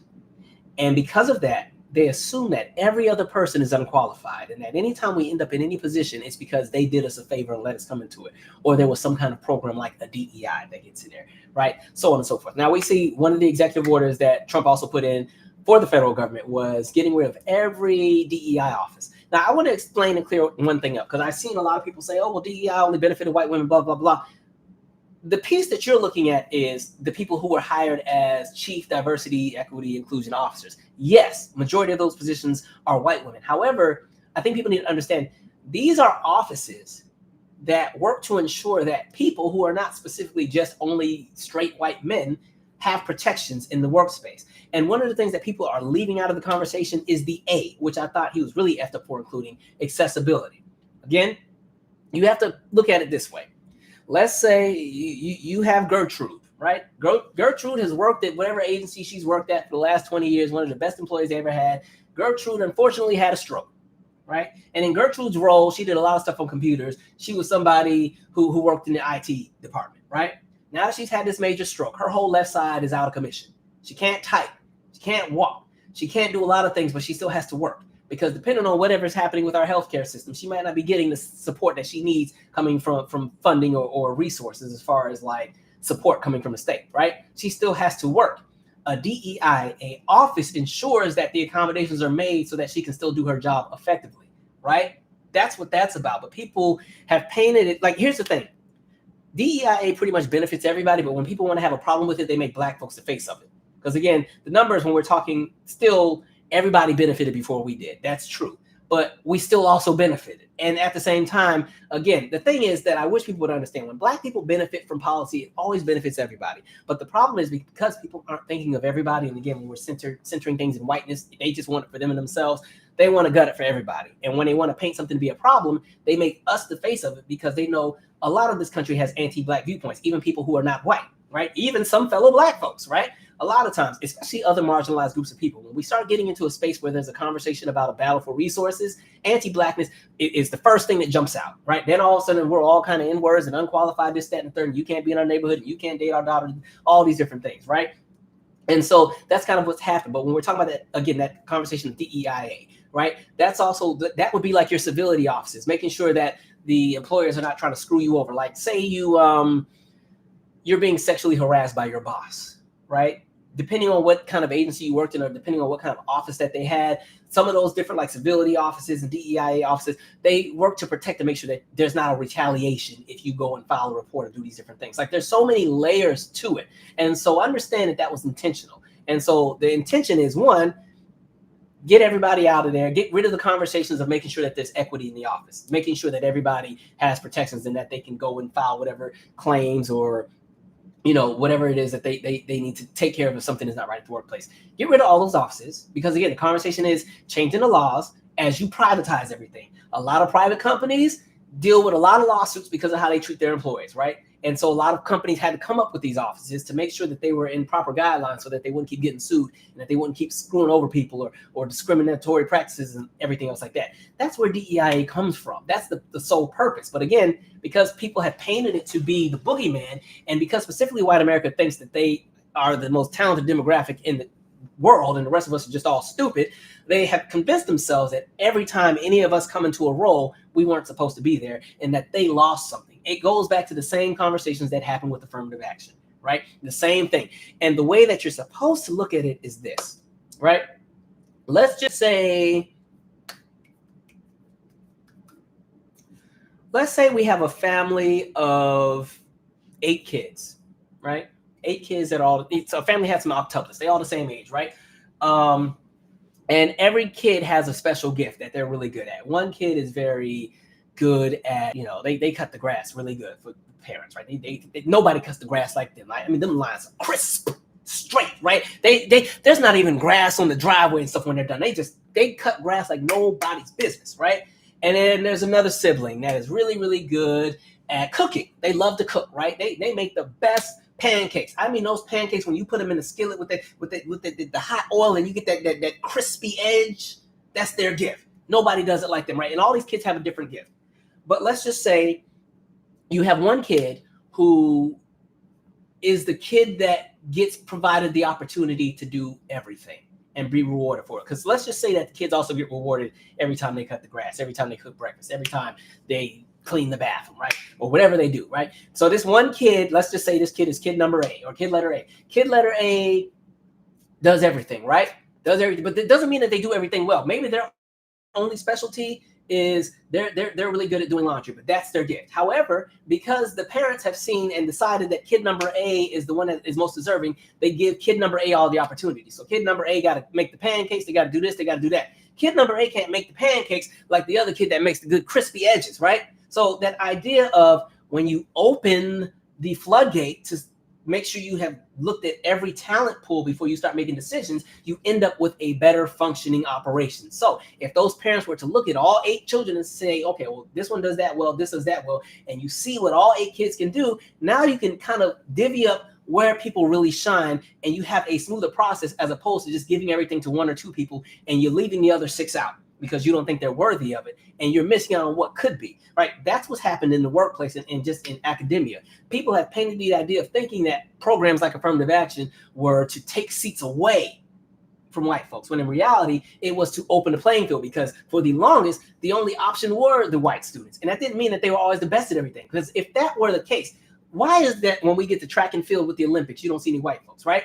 Because, and it's not that, well, it is to say exactly what I said, but the point is, physically, black sprinters just do better than y'all. Sorry, right? Now, y'all can have, y'all got y'all sports, we got ours, but that's the thing. Opening that platform. Like, imagine if, when it comes to the Olympics, they said, nope, only white athletes can do the sprints. We would never win any awards. Never. Now, long distance, it might be a different conversation, but we never win, well, until you go against the Ethiopians, then it's over. Don't worry anymore, right? And the Sudanese, done. But again, that conversation of, again, expanding the playing field to make sure that you can get the best of what's out there. Again, it's 345 million people that live in this country. If you think only one demographic of people know how to do everything, that's where you got everything wrong. And that's why the country's in the nonsense that it's in now, because people center whiteness and white feelings on every effing thing. Every time politicians cave, it's to make sure that they are doing well. That's why sometimes with Democrats, I look at them real sideways, because they cave into a lot of white grievances all the time at the expense of the rest of us. And I'm like, see, this is why y'all get the smoke y'all get. And this is why y'all keep getting some of these outcomes y'all get, because y'all keep playing, right? And you do all that to cave into their grievances, and they still don't even go and vote for what y'all got. They still go and vote for what they think is for them, right? And so that's kind of supposed to be what the conversation is around DEI and the idea of including diversity and so on and so forth, making sure that everybody has a viable shot. Now, we know what I also find funny when I talk about that class warfare, white America is about to find out, especially white women. Y'all are really about to realize and learn that, y'all benefited a whole lot from all of this. But y'all out there parading and high-fiving and YMCA and thinking that taking something or taking opportunities from my plate was going to enrich your life. Oh, you about to find out. Enjoy. All right. So that same man who's crying about his wife losing her opportunity at the VA, it's going to be even worse when she starts applying to some of these jobs, and some of that diversity, equity, inclusion type stuff is no longer there. And it's easier for candidates to throw away her resume just because she's a woman, right? People thought it was a game. And again, veterans, y'all fall under that DEIA blanket, right? You got to think there's a lot of white Americans who served in the U.S. military. They retired from the military before the age of 40 and were able to kind of almost get a head start and jump the line when you're talking about the federal government side and land these really great government jobs, right? Now that veteran piece is yanked out of there, there's going to be a lot of white folks not getting some of these good government jobs, right? Because the veteran bubble is not going to automatically give some of y'all a little bit more access into it, right? Now, that also does affect the rest of us too, unfortunately. But again, people are about to really find out. They really swore that this conversation of merit, like even one of the Orange Man policies, what did he say? Get rid of DEI now. It's MEI, merit-based. I said, y'all don't even believe that, because you got pissed when Vivek and Elon told y'all that most of y'all was stupid as far as white America, because y'all spend all your time on everything else. And now you want to talk about merit. If it's really merit on some of this stuff, then as much as Elon and Vivek get on nerves, they weren't lying about the fact that some of these skilled people don't live here. Because while us in America would live in whatever we would live in, some of these other places that are a little bit more destitute, that are desperate, when people don't have anything, when people are desperate, they're going to do everything in their power to make sure that they have an opportunity. So they work a little bit harder as opposed to people who have been comfortable, right? So, but the reality of what is, let me see here. So anyway, like I said, the goal, they're going to end up trying to privatize all of these federal agencies because there's lots of money to be made.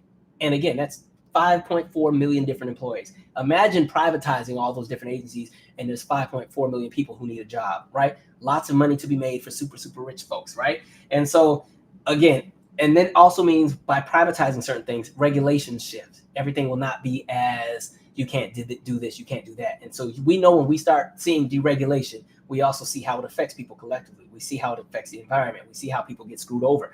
It kind of goes back to life before the era of unions. The main reason we had unions was because employers could do whatever they wanted. There weren't even just child labor laws, right? You had 8-year-olds working in the mines, coal mines, right? 8-year-olds with black lung, right? All of that changes when you start privatizing everything after you've changed all the laws and got rid of all the regulations and let those who have money, let the money talk, right? Money really does talk, right? Oh, also on the federal level, there is no more recognition of Martin Luther King Day, Indigenous peoples, all that crap is gone. They said, nope, that is done. And you are not allowed to fly any flags or anything except for the American flag, right? So, I know some federal agencies actually were flying the Juneteenth flag on Juneteenth, right? Some federal agencies fly the Pride flag during Pride Month. Like all the different flags that are different, all that's done. Don't worry about it. Just the American stars and stripes, right? Because that's the American way. What else did I want to say? And what's crazy too, as far as like the federal government's conversation and just what happens again with the DEI thing, they kept painting. There's two things they're mixing together. They're mixing the DEI and the notion that like federal employees are lazy. And again, it goes back to who they want to paint that face to be. Us, right? Now, black people are only 16% of the federal government, but when you're talking about the DC metropolitan area, it's a higher percentage. So you see a lot of black faces in these roles. And so people like an Elon and them who all of a sudden have a problem with us existing, they try to paint, because even when you saw his conversation about like making everybody, they're making the federal employees go back to work 5 days a week and stuff, they kept using the term lazy. Lazy. We know exactly what demographic of people they always put that label on. And I'm looking like, Elon, please let me know what office you sit in 5 days a week, 9 to 5, because you be on Twitter all day last time I checked, right? Anyway, I'm going to pause, read some comments. Going to keep it moving. I hate that we have no happy topics tonight. Like, dang, I was trying to come on here and laugh. Anyway.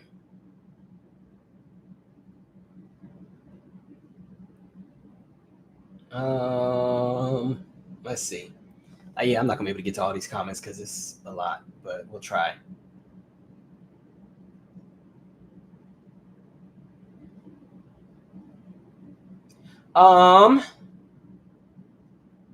Somebody said, I'm curious how these people are, that's Miami. I'm curious how these people are going to rewrite history when they start implementing 1920 German tactics and our dictator begins committing inevitable atrocities.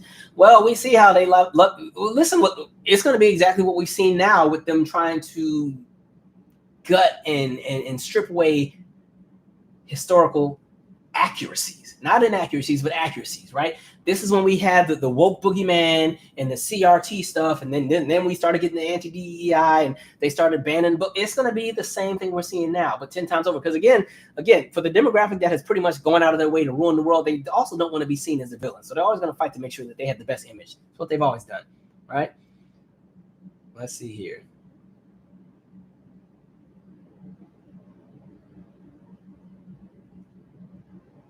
Somebody said Trump is getting rid of FEMA. I did see him say that piece about leaving it to the states to kind of deal with the natural disasters. That's going to be another problem too, because not every, and this is not to target any state, but a state like Mississippi would not be able, they wouldn't be able to handle or afford.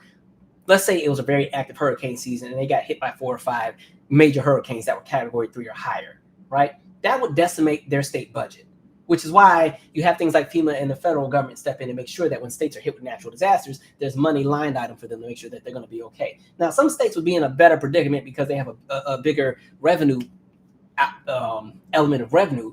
But yeah, that's going to be a disaster as well. Yeah. Let me see here.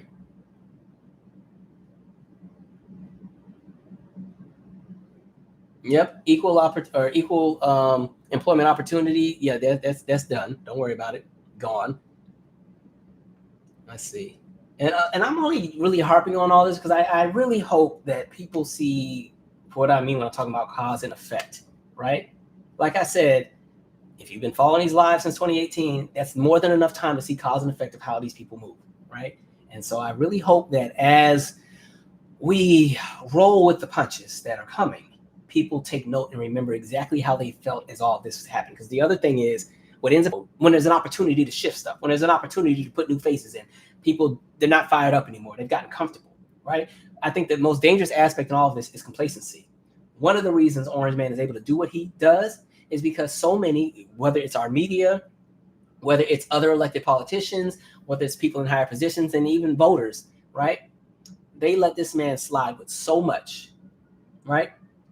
I never really get behind folks who are like, oh, it's not a big deal. Y'all doing too much. Y'all overreacting. When people start moving like that, that means that they're fine letting some stuff slide because they think they're getting something out of it, or they think that by them appearing to be above the outrage, it makes them fall into a different space where they get extra clout, right? And so when you have people that keep doing that and doing that and doing that, eventually things that were once offensive or deemed crazy are now normalized, right? We're in the era of normalized chaos. None of this is normal, but it's our experience right now.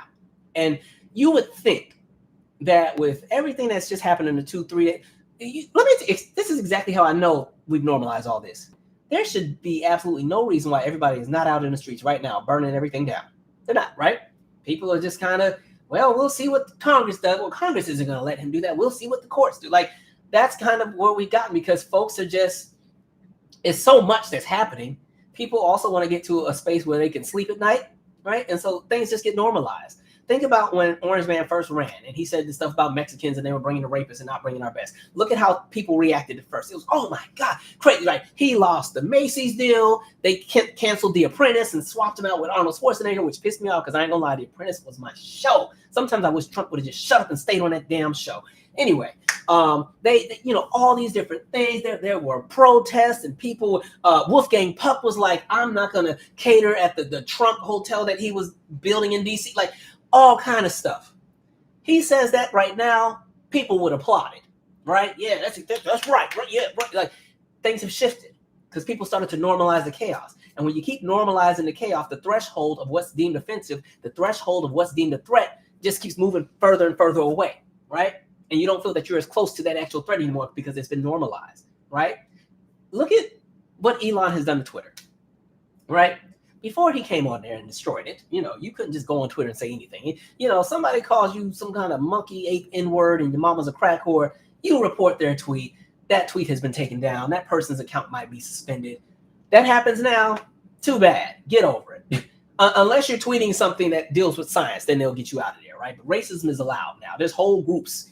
N-words must die. Tons of members, right? All right. Let's see.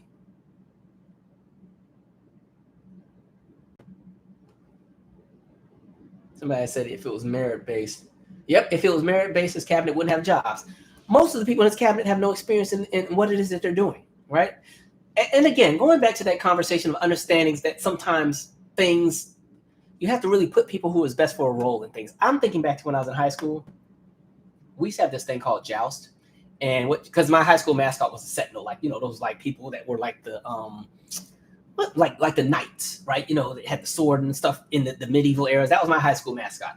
And so we used to have this thing called joust. And joust was the 3 different classes would have to put on a production, right? Now, my high school was 10th grade to 12th. 9th grade was still middle school or junior high where I was at, right? And so everybody would have to put on a production. Like, you'd write like a full skit. You have actors. Maybe you got a dance routine in there. You build a set, all kind of stuff. Anyway, I remember there was this girl that was in, like, I was a senior at this point. She was in the junior class, right? They were doing their skit. She was somebody who wanted to do everything, had to be the face of everything. It was this white girl, right? In their skit, they had a Steve Urkel character.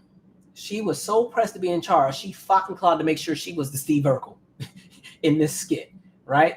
And so, anyway, they lost. But the point, I say all that to say, in that moment, it would have just made sense to get somebody that would actually look like Steve Urkel and could play the role to be Steve Urkel.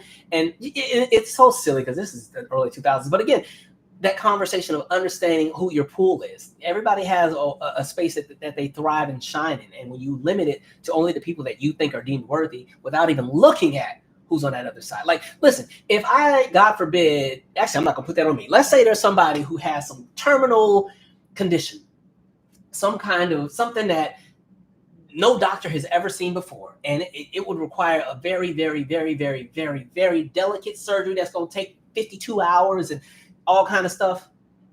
That person is not just going to say, give me a white doctor. That person is going to say, give me the doctor. I don't care if they are from Sri Lanka. I don't care if they're from Cameroon. I don't care if they're from Eugene, Oregon. Give me the best doctor that you know is going to be able to make sure I don't die. But if it's like, oh no, well, unfortunately, we can only use, the white doctors from the United States to do this, even if there's other doctors. Like, that's the point. People are cutting themselves short being so worried about trying to keep people locked out. And that's always been my fault, the United States, as far as my opinion. The United States could actually be a great country if the United States didn't spend so much time trying to chop down its own citizens, right? Had the United States spent more time investing in itself, investing in its education, in its people, in its workforce, in its infrastructure, we wouldn't be so stressed out and dealing with the nonsense we deal with now, because everybody has a grievance about something. And that's because, again, while white America decided to keep everybody chopped down and make sure that nobody had anything, and then everybody else is fighting and clawing just to get the bare minimum, just to be stumped down again. And now the people that are fighting and clawing for the bare minimum are fighting each other for that bare minimum because they've got to, here we are. You got a country that's falling apart, right? You have a country whose GDP is always on shaky ground. Because like I said, our economy is not stable, and it hasn't been for 30 plus years, right? There's people who've gotten rich, but we've watched the wealth gap expand. We've watched the wealth gap along the lines of race expand. We've watched it along the lines of socioeconomic wealth expand, right? All these different things that are taking place. And we've given so much power to people who do not care about the well-being of the citizens of this country, but more so people who care about themselves. How the hell did Elon and Vivek get well, even though Vivek is gone, I'll deal with him in a minute. Elon is not even an American. He just got here, and y'all got him in charge of everybody. Imagine that. You got him in charge of deciding who of the 5.4 million people needs to be cut from that federal government side and that contractor side. It's in the hands of Elon. Somebody who we've seen how he moves. He likes to strip things short, right? Tesla, he stays cutting everybody off and cutting down. Twitter, you watched how he went to Twitter, laid off, got rid of almost 4,000 employees, right? And now they're a shell of what they are, and the app is a disaster. You can't even search anything, right? But here we are. All right, let me read 2 more comments, and then I'm going to go to my other topics here. Let's see. Elon and his 13 damn kids. Thank you. My chat keeps freezing, y'all. Sorry. It's a lot of y'all on here tonight. But don't worry, we finally are getting us a new MacBook because I finally taken care of some other things. Thank you, Gina Gomes. Somebody said like how China has invested in itself. And listen, China still has its problems, but China has definitely come up in the last 30 years because, again, they started investing in themselves. And not only that, unfortunately, God bless the continent of Africa because they didn't set up shop over there and are having a field day on resources. But they're setting themselves up to make sure that 1.4 billion people that live there are going to be good, right? Make it so, thinking back to even like our deal with Taiwan, right? We made a deal with Taiwan in 97 that if China were to ever invade Taiwan, the United States would jump in. At the time that that deal was made, China was not a threat militarily.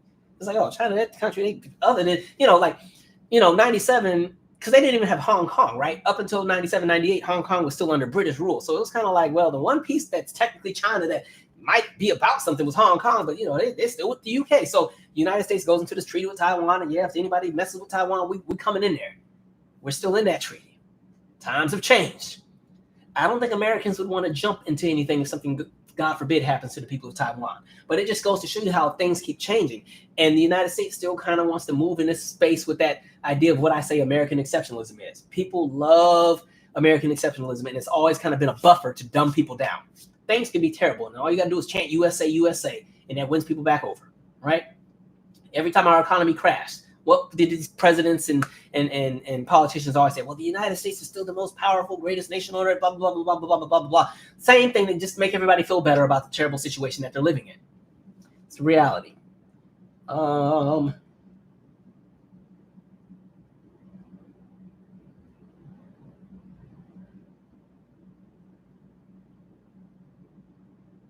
right. I swear I said one more comment 30 comments ago.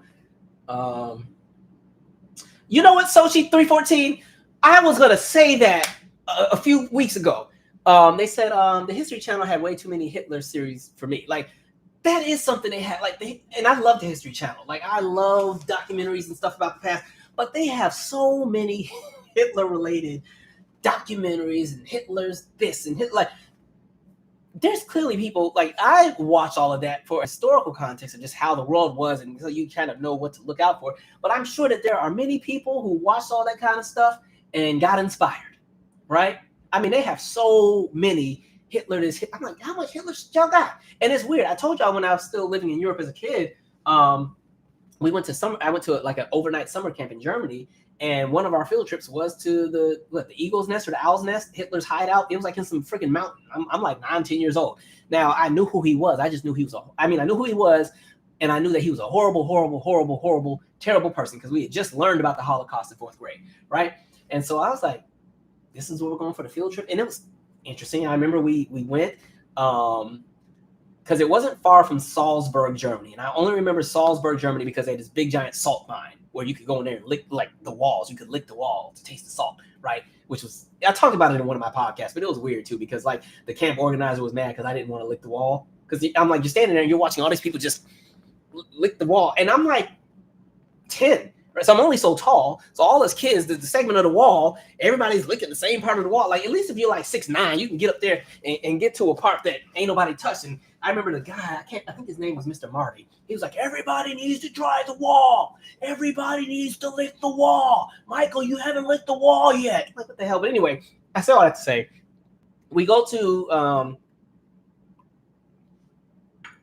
Hitler's little hideout thing. Like it's in like this mountain. Like you had to get in a special bus that drove up this mountain because the road was like this wide. And the bus would it would go up this big old mountain. And if there was like a loud beep, that meant that there was another bus coming down the hill. So then the bus would have to pull over on the edge, like on the edge where you fall off the mountain. Like, and we'd be sitting in that bus and the whole bus was like leaning. And Mr. Marty would be like, everybody make sure you sit still. And like, I am terrified because I don't know how many thousands of feet up I am, but I see my destiny at the bottom, right? So we're sitting on here waiting, and you wait for the bus to come, and you get up there. And anyway, you get inside this big old giant hill that looks over everything, and there's this whole like encampment that's built inside of the mountain, right? And it had all kind of like dungeons and hallways. And I remember these big brass copper walls on the inside. Like if you live in DC, you know how like the metro stations look on the inside? Like picture the ceiling of the metro station, but picture that being like copper, right? These big round copper whole ball things in the wall. Weird time. A weird field trip to take 9 and 10-year-olds on, right? You know, you think of summer camp. Don't you go to the water park or to the pool or the skating rink? No, we going to the Hitler camp. Wild. All right. Let's see here. All right. Let's get to some of these entertainers. Like I said, I don't look to entertainers to give me any kind of political insight because I see them specifically as entertainers. And even entertainers that I love sometimes will embarrass me. So, you know, with this inauguration, there were a handful of rappers that caught a lot of smoke. Nelly performed at some events, Snoop Dogg, Rick Ross, Soulja Boy, which honestly, Soulja Boy, that's somebody I would expect to do it, right? My thing, like I've said before, I don't look to entertainers for any kind of revolutionary acts. I expect them to move just like entertainers. And so the thing that I think annoys me is because people were like, it's not a big deal. They're just, you know, they're trying to get their money. They got to get, first of all, none of them are hurting for money. Snoop Dogg is not hurting for money. Rick Ross ain't hurting for money. I was just in Miami in September, and every Uber driver couldn't wait to drive us across the bridge to show us the whole island that Rick Ross got, right? Now, Nelly might be another conversation, but hell, he just got off a tour with Janet. He should have a little something in the bank. But everybody kept saying, oh, well, they did money, blah, blah, blah, blah, blah. The issue that I take with all of that is when the livelihood of the very collective you come from is going to be on a receiving end of horrible policy that is aimed at making their experience even more detrimental than it already is. Even though you think you're just performing and you're singing a song, that's pretty much an endorsement of what it is that they're pushing, right? Because it's their inaugural events. It's literally a celebration that they got in the door, and that the world is going to change in the next 4 years. That's with any administration. Anytime it's assumed that if you perform at somebody's inaugural events, you're happy and you support and endorse whatever they're going to have. Like you think back to like the 93 inauguration with Bill Clinton, and I remember they had En Vogue come out there, right? People are going to say, okay, En Vogue supports Bill Clinton, and they support what his policies are going to be. Like that's how people are going to look at it. You know, you go to 09 Barack Obama, right? It was like Beyonce and Mariah Carey and Shakira and all of them. Like, okay, it's like, oh, you're endorsing what you think he's gonna do. Great, that's what it looks like. So when people were trying to say, oh no, they're just performing and people have a right to do whatever, they certainly do. But at the same time, don't get mad if it pisses people off. You don't get to tap dance and be on some nonsense and then get mad because people called you out on it, especially if you somewhat built a platform calling this out, specifically with Snoop, which threw me off a lot. Like, really? Okay. And y'all know some months back, I got annoyed with my fave because I wish that they did not share their uninformed opinion, and that they specifically said they weren't really sure because they didn't watch the news, but they still put their opinion out there and stirred up some more stuff. Like sometimes you just have to learn what to not jump into. And I think with a lot of these entertainers, and I've been saying this, a lot of entertainers, they're not here for the well-being of anything because they're entertainers, right? They're lining their pockets. And so sometimes you got to be careful with who you rally and get behind. And I look at how everybody made an example out of Chrisette, right? Chrisette went out there. Chrisette swears that she was doing a good deed because she had on the Basquiat dress. And she brought up Basquiat every 5 minutes. Basquiat.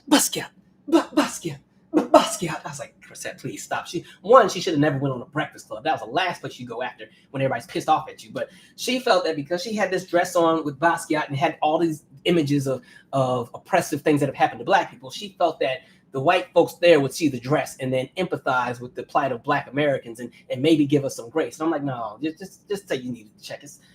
But I say all that to say, what will be interesting is Chrisette was never able to bounce back. I don't think any of this will affect Snoop. I don't think any of it will affect Rick Ross.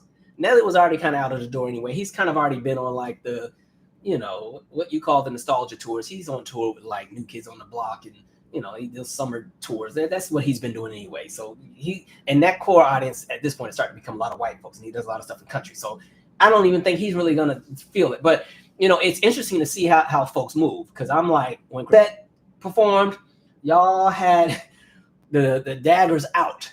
These rappers are getting a lot of passes, right? And now I will say Chrisette also did some weird stuff afterwards that did not help her case, especially the conversation around a reproductive experience that she claimed she had that she did not, that did not help Chrisette. But I don't know. When I saw Soulja Boy say his bit about, well, I need the money, I got paid, I'm like, see, again, there's always going to be people in the collective who have no problem throwing you under the bus. And then with Nelly, who sat there and doubled down, that's the person I was the most annoyed with, where he was like, I haven't seen any examples of this white supremacy. I'm like, let's not just be blatantly ignorant on purpose. Like, you're playing games here, right? And so it's just like, when money's on the table, you see how much people can be bought for, right? I think of somebody that ran for office, but kind of pretended that they cared about Black folks and sent an email because they were trying to build a coalition of different content creators to try to get Black folks to kind of get behind them. But really, they were like a plant for Republicans. And yeah, I actually offered not too bad of a penny. But they had the wrong channel, because if you thought I was signing up for that mess, absolutely not. But yeah, you see a lot of nonsense. And I don't know, just, hey, do not look to them to be heroes, right? There's a lot of people who will sell us out by 6 p.m., right? People love to play. And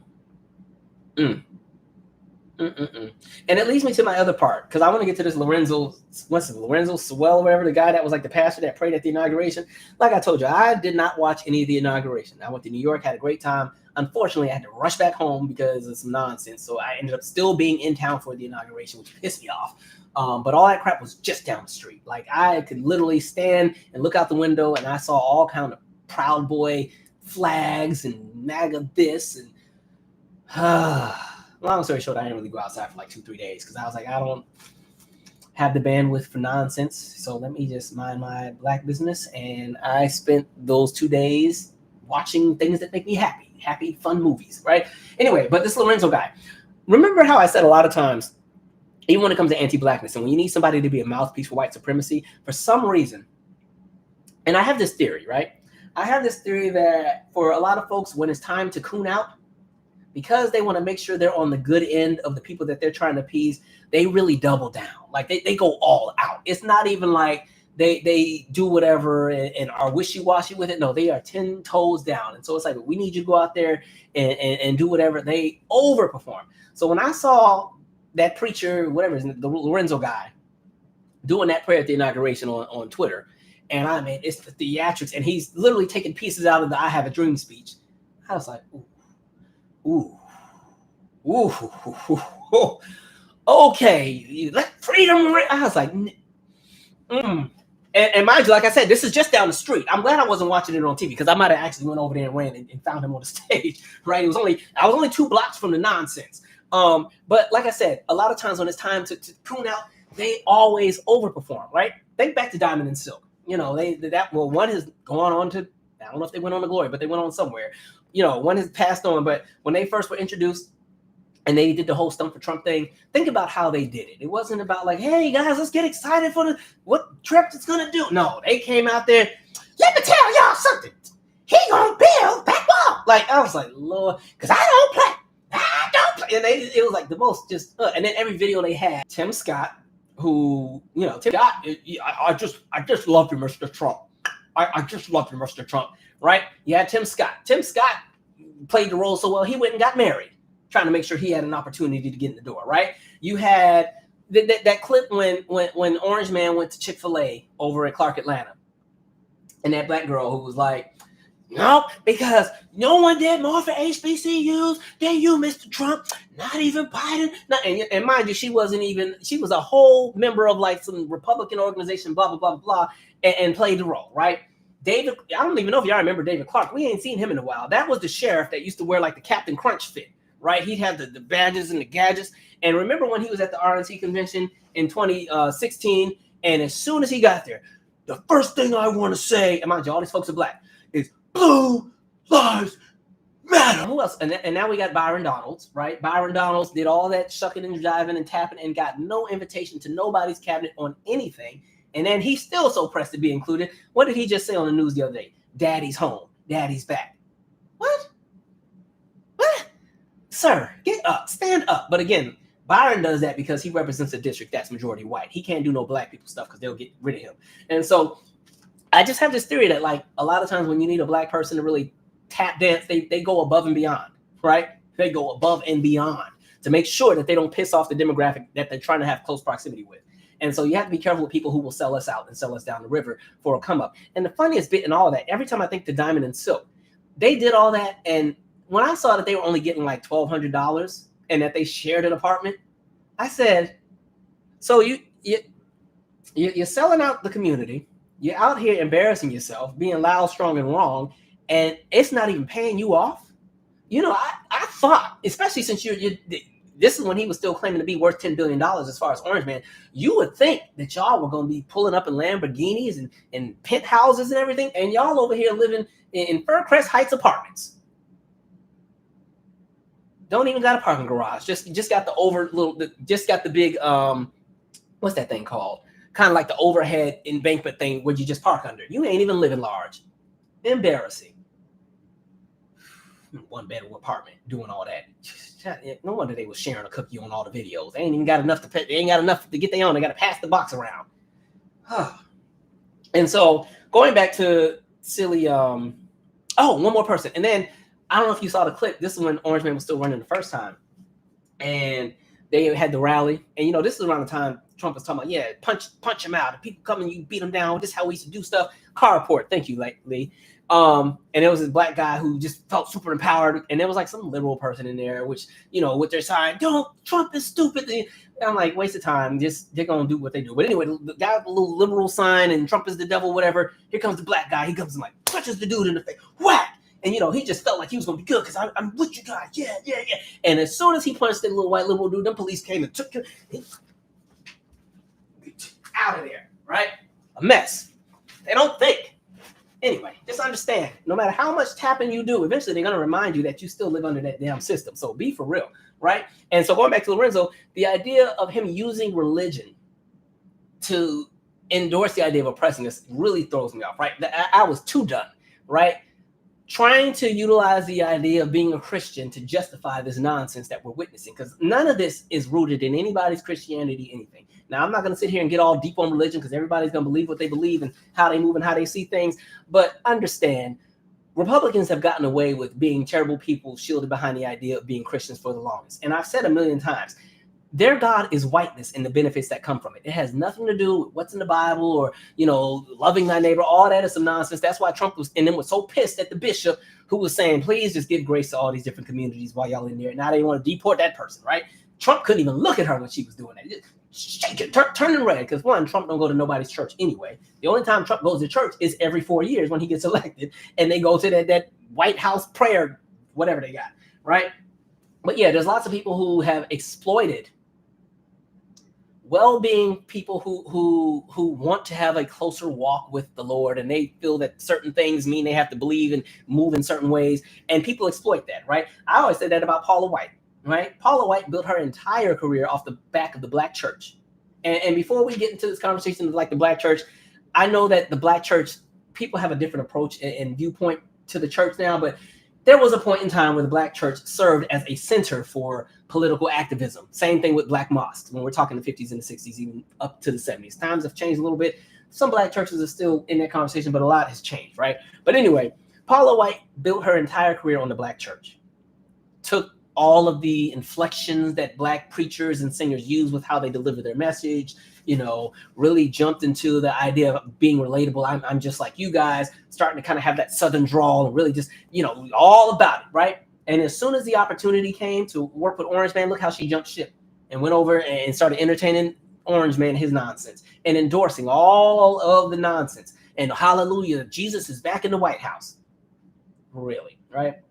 And then when we go back to 2020, when he lost, right? That was when she was the African angels are coming. I was like, oh, now you're coming back to, now it's back to the African folks. Now the African angels are coming. And she started making up names. I said, ain't none of these names in the Bible. Who you making up? Like, be for real, right? So Paula sit there and made all that up, right? And like, again, you're watching people who are vile, hateful, evil, latching onto religion to persuade a specific demographic of Americans to align with them. And people will literally vote against all of their interests because they are convinced that some of these people who are in positions of power are making the decisions that they make because that's what's in the Bible.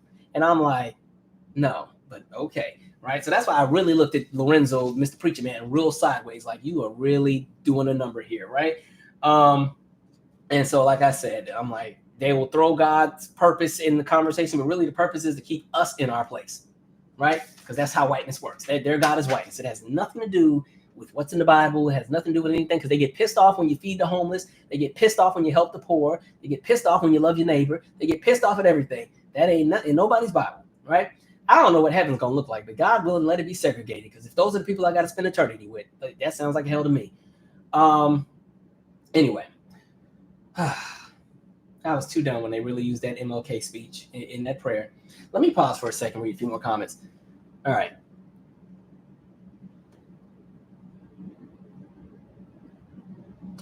Bryce and Stanley say Chrisette wasn't really a star anyway. And I think where Chrisette messed up, the difference between Chrisette and these rappers, Chrisette never had the white audience. Her core audience was an R&B soul-rooted base, right? That was her core base. And because she kind of never really crossed over that big commercially, she already had a smaller pocket to play with, right? So when you piss off that pocket of a following, that sucks. Now, as much as I drag Kanye and now Snoop and all of them, what benefits them is they have a large white following, right? So even if every black person said, we're no longer supporting Nelly, we're no longer supporting this, they still have enough leverage with their white audiences, and that's what works in their favor. And then you also throw in the misogyny part and a few other things. But yeah, so that kind of sucks. But yeah, let me see here. And then I didn't get to see the performances, but I'm like, then they went and performed all these songs, and the crowd didn't even know none of the songs. I was like, y'all did all that. These people didn't even know who y'all were, right? That was all political ploy to try to make it seem like the current administration is down with black folks. So let's get rappers, because that's what they always think. Get some rappers and black people will approve.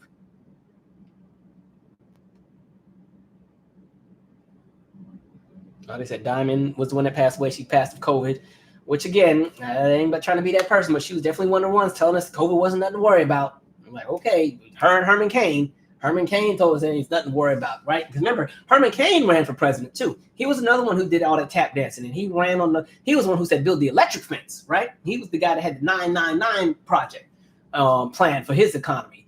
And then what took him down was Ginger White. Oh, I remember that. Remember, he stepped out on the wife with some white lady named Ginger White, which that's kind of a fun name for a mistress, Ginger White. Like that's movie material right there. Anyway, did all that tap dancing. Went to that rally, I think that was in Omaha or Tulsa, wherever, and sat out there and got COVID and died. And Orange Man didn't even acknowledge his death and still hasn't. See what they think about some of y'all while y'all keep playing, acting like these folks are our friends. Let me see. I see this thing keep trying to freeze, right? It's trying to freeze every time I'm giving a good nugget.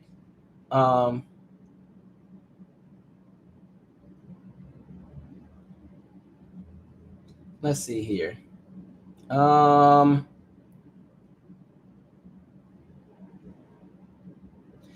said, cooning for free is the new low. At least Step and Fetch got paid. That's my thing. Now, I'm not justifying doing some nonsense and selling your community out for a check, but when you do it for free or practically nothing, what? That's why I really can't get past Byron Donalds. Like, Byron is a freaking fool. And Byron goes on every media outlet and oh, that's the other thing. If they don't overperform, they act overly pissed off. Like, they're frustrated that black people are mad that they're endorsing this nonsense. They come on there mad, ready to fight and argue. And if you would let me speak, you're not about to say anything. But whatever, right? Embarrassing.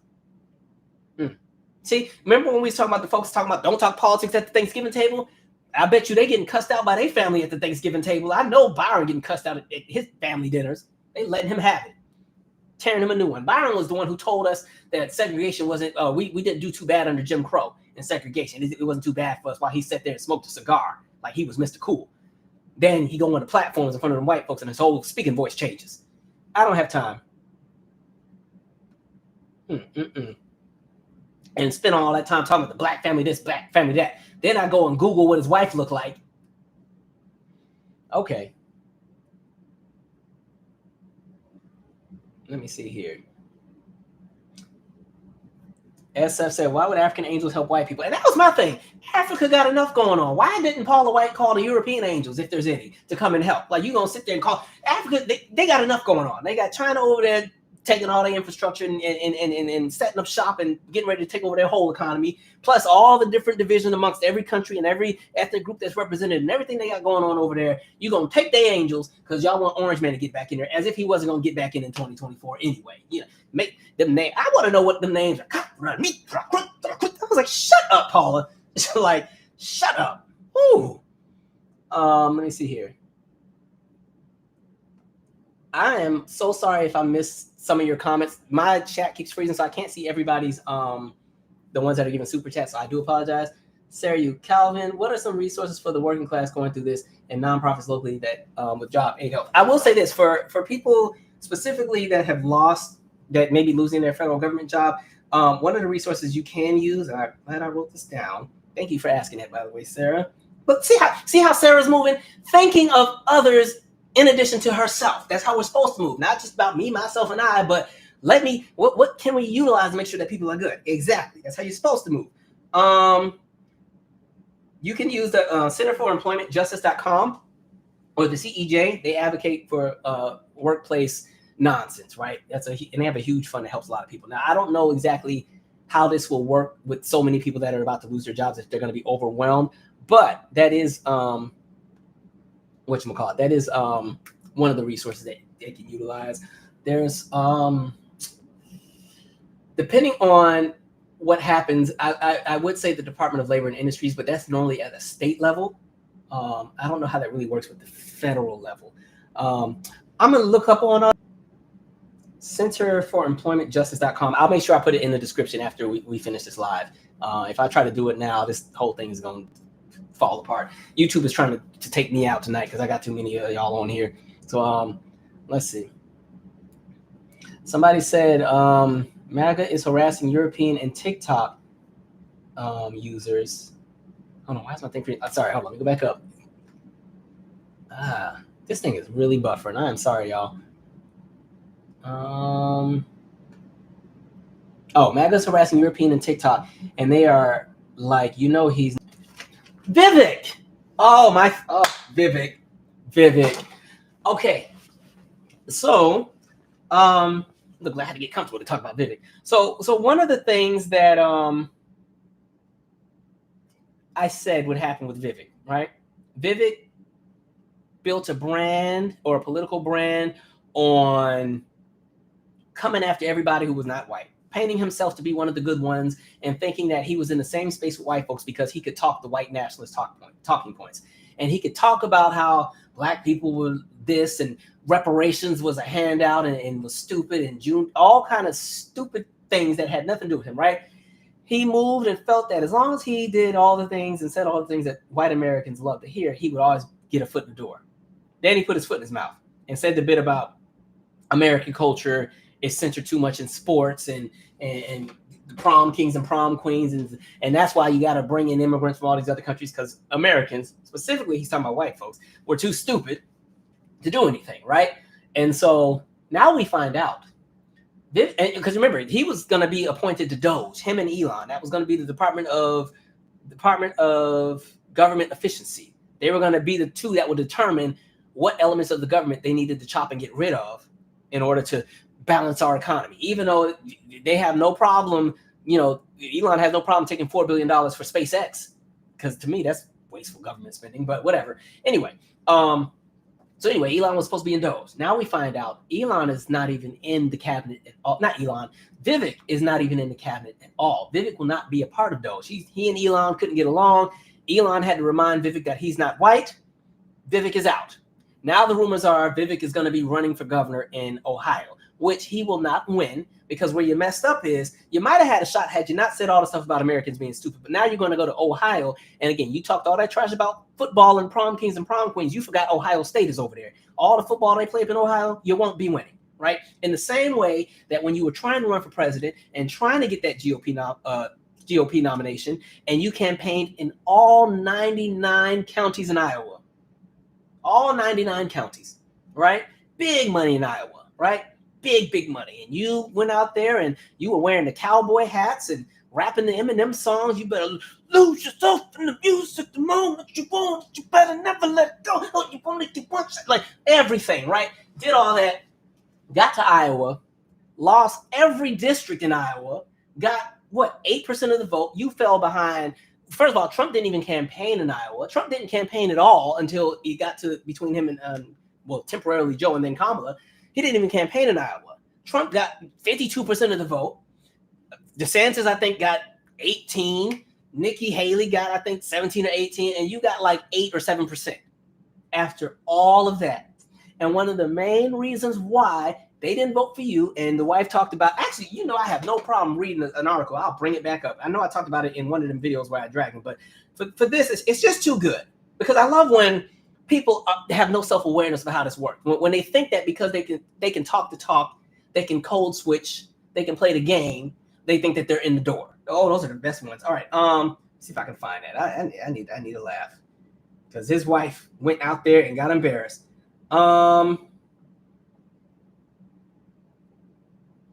Oh, here we go. Okay, now this was Fort Madison, Iowa. Apoorva Ramaswamy had a simple ask for two supporters of her husband's presidential campaign. What do people say about why they're not supporting Vivek Ramaswamy? Now, this was before the Iowa caucus or primary, whatever it was. And what answers can I help provide? Or what answers can I help you provide? Well, the only one I have, and I couldn't even remember who said it to me, but they mentioned his dark skin and they think he's Muslim. A supporter named Teresa Fowler told her at a restaurant meet and greet Thursday. I kind of set them straight on that. I don't know if they believe me or not, or think that I was coming from. I don't know. Hold on, let me. What day is it? This is from January 15th, 2024. Let me go to the rest of those articles. Hold on. We got a little bit more on here. January 15th, 2024. Is this Vivek? Oh, yes. Okay. Ramaswamy, a physician, faced throughout the day. No, I'm just about the wife. Let's see. The questions made clear that despite holding nearly 300 events in the state, 300 events in Iowa, more than any other presidential campaign, a number of Iowa Republicans still have questions about Ramaswamy's faith, nationality, and race. Though he has addressed all of those factors of his personal life repeatedly during campaign, Nikki Haley, who is also Indian American, has also faced some similar questions during the 2024 race. In an interview after an event, Fowler expanded on concerns she has from members of her own family regarding Ramaswamy. They think he's Muslim, so it's his nationality more than anything, she said. It's just that they can't get beyond when you look at someone and I'm working for them, Fowler said. At a later event in Jefferson County, Iowa, Apoorva Ramaswamy was grilled by one of the two event attendees about her own upbringing. How long have you been in the United States? Were you born here? Asked Wayne Niekern. That sounds like the N-word. What? Niekern? Niekern, please. Okay. An attendee from Fairfield, Iowa. She says, no, I came when I was 4. Vivek was born and raised in Cincinnati. Apoorva Ramaswamy replied, explaining her family's Indian heritage. The attendee continued with questions about her parents. All right. when they lived and whether they had green cards and whether they were citizens, before making a remark that she doesn't have an accent. She said, I've been here since I was 4 years old. I've spoken English since I was 4. In an interview after the event, Nikki explained that he loves foreign people, citing that he described as two unofficially adopted children. He said he asked about a poor of a Ramaswamy's upbringing because of the bad things the Ramaswamis say about the state of the country. See, there was a pattern there. They told you in Iowa, stop talking about how bad the country was. Now you're on a national platform talking about Americans are too stupid and you're coming to cut their jobs as an immigrant. That's not going to fly with white folks at all. He has not yet decided who he will support at his caucus, but he said it won't be Ramaswamy, right? He particularly takes issue with Vivek Ramaswamy's 10 Truths platform and calls for a revolution, which he interprets as a candidate revolting against the country you love. I keep thinking, why did you come here if it's so bad? Nikki said, this guy's going to turn out to be a dictator, I'm afraid, just like Trump's going to be. See, white folks even know and still voted for this nonsense. Boy, I gotta take a sip on that. So, with all that being said, Vivek did all of that shuffling and jiving and tap dancing and speaking all the points and swore that he got it. And the thing that was funny with Vivek is Vivek moved as if he had the answers to everything, right? The craziest thing that I saw, and that's when I knew he'd be out the door, was when he started talking about Social Security. And his idea was, if your first number was even in your Social Security number, then you would, or maybe if it was odd, then you were going to be pulled out. And if your last number was even, you would be out, and that would balance the Social Security. But I was like, no, that's not how this works, right? So imagine thinking because I don't even think Vivek is like 45. He's young. Imagine thinking at that young age, you're going to sit here and talk about who's being cut from Social Security when you have an entire baby boomer generation that depends on that for their livelihood. You thought they were going to be excited to put you in there, and then you're also not white, but you thought because you were wealthy, and you only got wealthy because you scammed your way into it. You bought a failing company and somehow was able to get $5 million to invest into a product that wasn't working after it failed all the trials, then lied and said that, hey, this is going to be the cure to Alzheimer's. And then y'all made all this money, and then you sold all the shares and jumped ship before you could get caught. And that's how you became super, super wealthy. You thought they were going to put you in there, and you thought that with a campaign that has run on a white nationalist platform this entire time, that you would have that high of a position that you get to dictate what was going to happen to other white folks. Because understand, the federal government is also a bunch of white folks too. You thought you were going to go in there and cut white jobs while you get to... Okay, so good luck in Ohio. It's not happening, right? Anyway, Elon and Trump should be falling out soon enough too. I give it about 2 more months before they have their big blowout. And then I also look at Nikki really stupidly too. Like, Nikki ran on a platform that she was not Trump, and she spent the entire time talking about how this man was horrible for America. She worked with him before. He had her doing all that ambassador work overseas. Do not trust him, and so on and so forth. And then, she ran and she said that America needed new energy, and she was going to stay in the race just to make sure that Trump did not win, because she understood that he was a threat to democracy and all of this. Just for her to change her mind after she dropped out and endorse him right away. And how did that work for you, Nikki? You also didn't get a cabinet position. You and that thin lip. You didn't get no red lipstick today. You didn't get a cabinet position either, right? And her political career is done after this senatorial term. I don't know if she'll have a shot at being reelected, right? Because she's done a little too much that's pissed off too many white folks. I don't see it for her. But we'll see what happens with Nikki. But again, all of these folks who put their integrity in their back pocket, erase their cultural identity to align and assimilate into whiteness, thinking it will get them further along. And every single time, whiteness reminds them that you're not white. And it's not saying that you can't do anything if you're not white, but it's understanding that when you choose to latch on to anti-black talking points and white nationalist talking points, there's only so high that you can climb. There's no glass ceiling for you, because at least with a glass ceiling, you can break it. There is a cement wall waiting for you at the top, a cement ceiling, right? And it's reinforced concrete. Like, they ain't playing. And then they got 2 layers of metal and steel on top of that. You think you have a shot where you're going to dictate the well-being of white folks. It's just not happening. Let that be a lesson learned.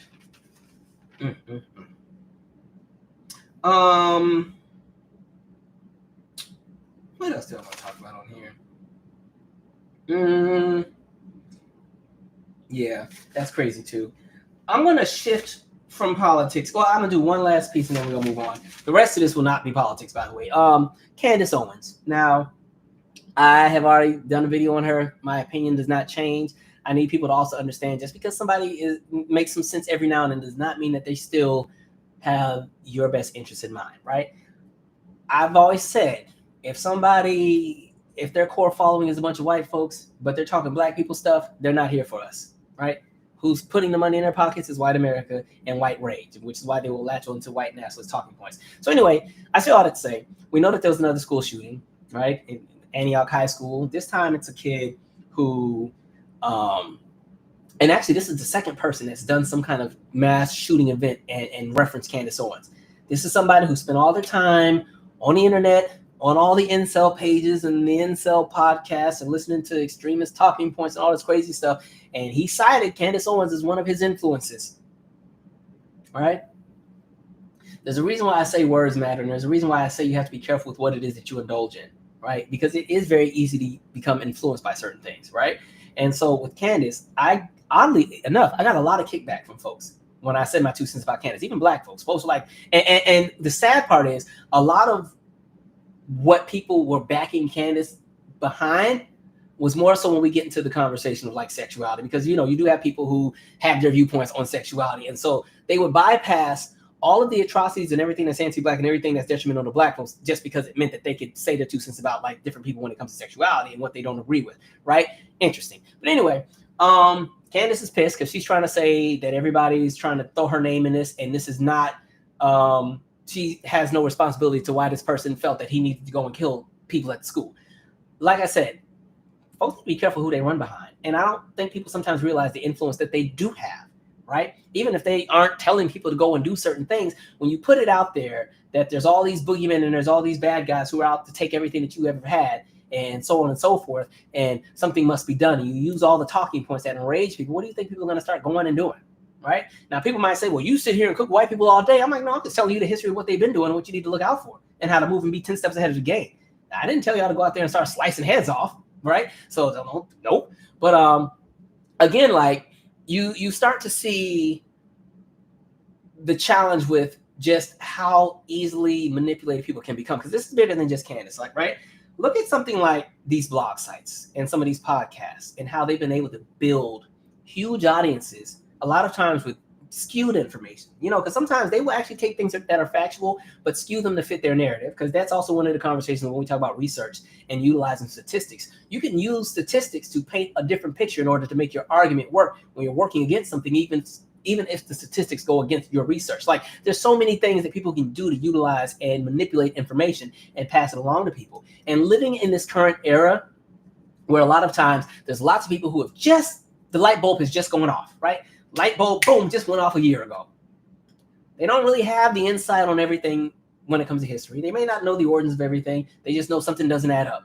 And so when they go and they find people who have platforms and they feel that that person on that platform connects with them because the people on those platforms are appealing to their emotional appeals and their grievances, even if it's coming from a place of malice or spite or a place of dishonesty, people latch on, people connect, people become followers. How do you think we got MAGA?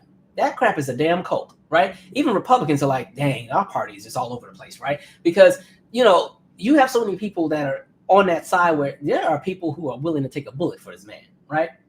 The craziest thing, I don't know if you saw that clip where there was like the family in the car. They were coming to DC for the inauguration or whatever.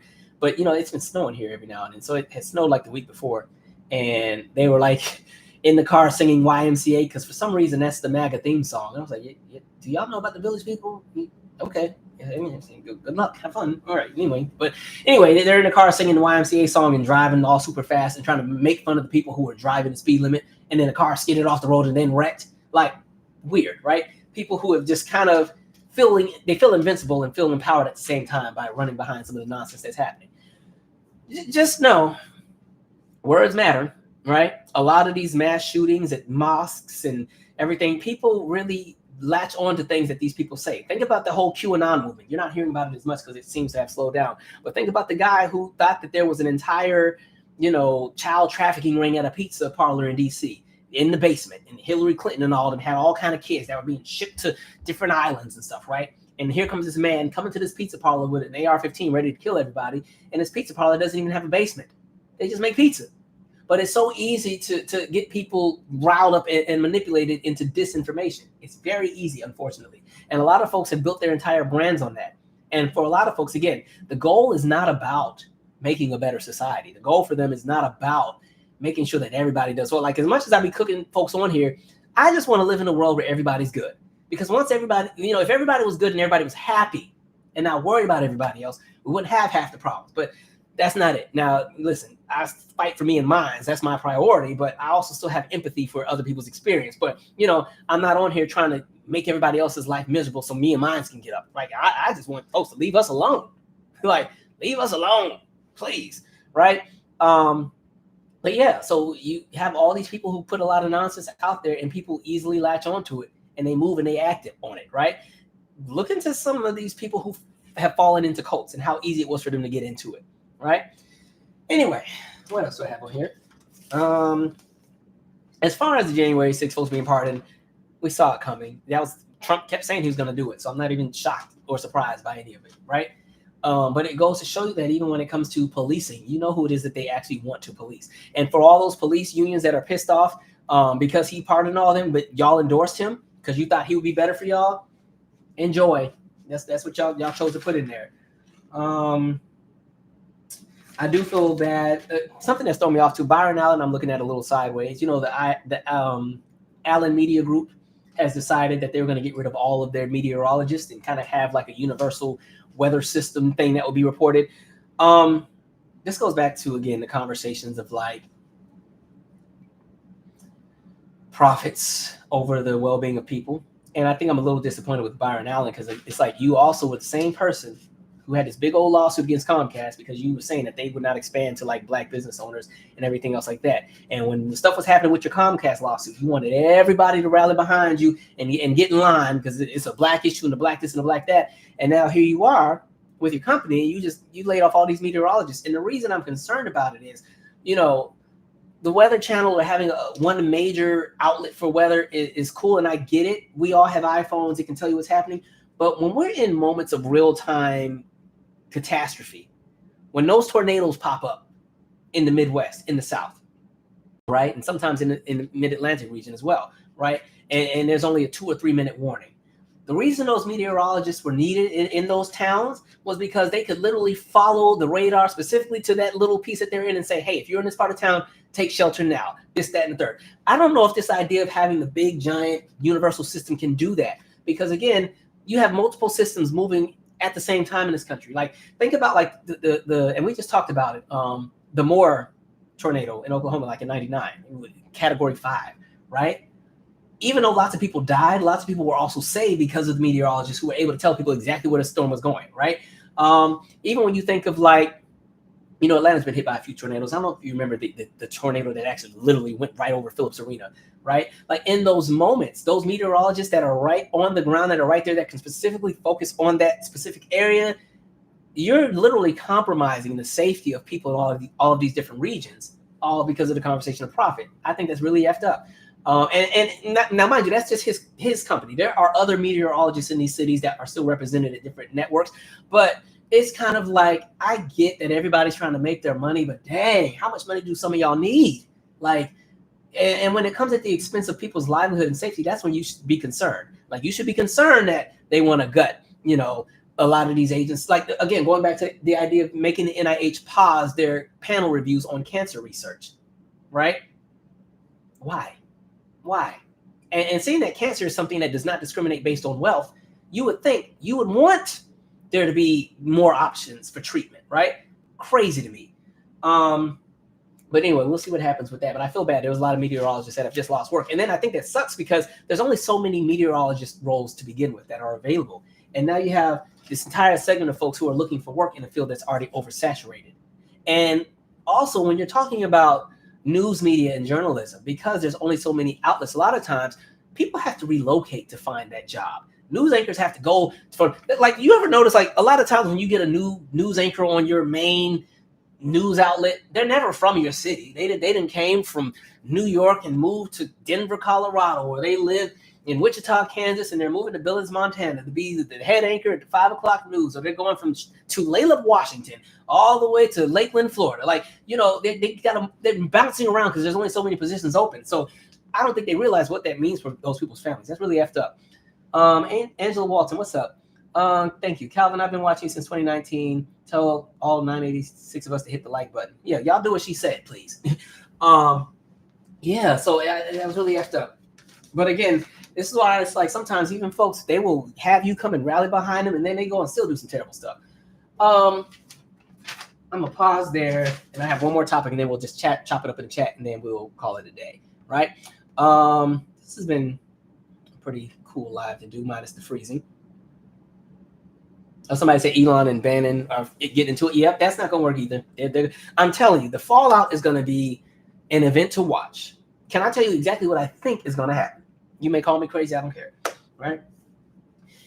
First of all, the beef between Elon and Steve Bannon will continue to get bigger and bigger. It will eventually drive a wedge between Trump and Bannon, and it will also drive a wedge between Trump and Elon. And Trump and Elon are already going to have a wedge anyway over the power struggle, right? Like I said on the Vivek video, I already said, like when Vivek dropped out of well, it was a different live I was doing with Vivek, but Vivek had dropped out of the election and then immediately endorsed Trump. And I said, oh, he's trying to get the vice president position, but he won't get it because Vivek talks too much. It's too much talking, too much ego. Trump likes to be the star of the show, all right? He's not sharing with anybody. So I already, and then he ain't white either. You out of here. And plus, Vivek had to take a back seat with Tim Scott, who had just got married, to make sure that he could get the position, which he also didn't get, or a cabinet position, like Byron Donalds, who didn't get a cabinet position either, right?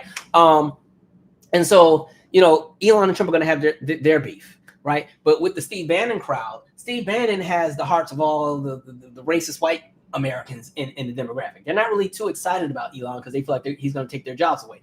So anyway, I say all that to say, Elon and Trump at some point are going to have a major disagreement, and it will be public.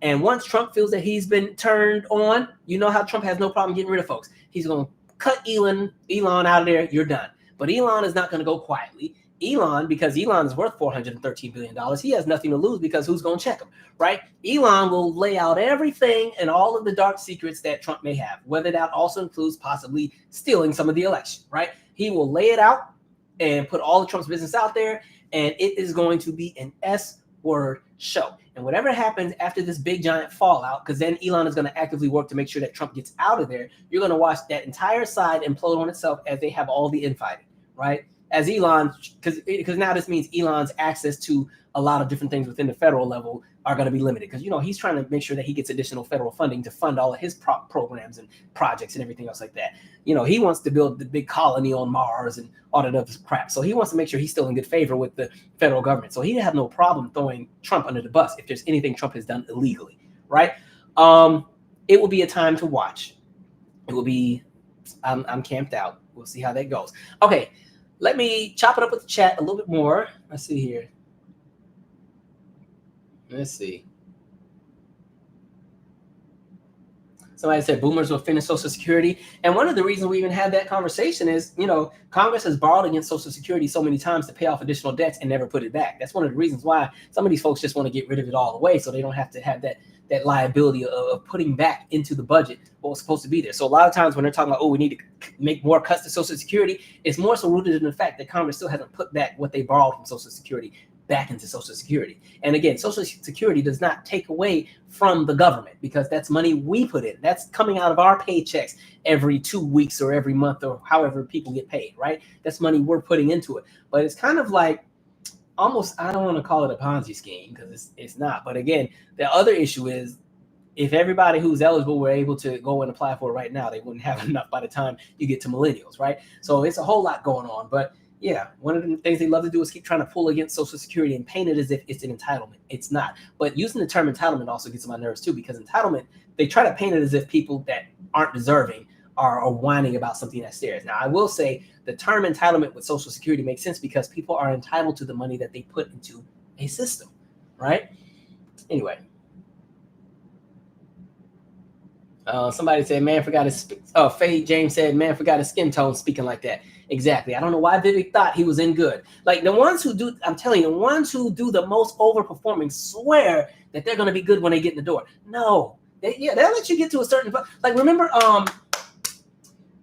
what was it, Night in Miami? It's that movie that reimagined the conversation between Sam Cooke, Malcolm X, Jim Brown, and God, I'm skipping somebody. Who am I skipping? Somebody help me in the chat. Jim Brown, Malcolm X, Sam Cooke, Muhammad Ali, right? And in the opening of the movie, I did a video on this too. It's in, if you go to my folder or playlist with the film reviews, I did a whole review on the Night Out in Miami film. This is the one Regina King directed, right? But at the Jim Brown movie, like he goes and he revisits like an old coach of his or somebody like that, right? And the coach is like some older white man. Now, mind you, Jim Brown at this point in time, big, giant NFL player, rich, wealthy, right? He goes to the house to visit whoever this white man is, and the white man is talking about how he has a bookshelf that he needs to fix. And Jim Brown, oh, well, I can go in there and help you make it. And he's like, no, we don't allow N-words in our house. And I was like, see, for all that wealth you had and for everything else, they still reminded you exactly who you were. And even though in this very instant, you are in a capacity where you mean more to society than this random white man, because you are this big, giant entertainer athlete. You have all of this money. You have this physical strength and a talent that this man sitting on his porch doesn't have. However, the one thing that still makes him feel better is at least he's not black. So he's going to remind you what you are. And he's going to utilize this very system that has helped him to get all of the accolades and the icings on the cake to remind you of exactly who you are. So Jim, even though you thought you had great relationship with this random white man and thought y'all were buddy, and because you had all this money and wealth, you could see yourself in the same spaces as him, he was quick to remind you, not at my house. You can't even come past my porch. Y'all gonna learn. Do I think somebody's gonna take out Trump?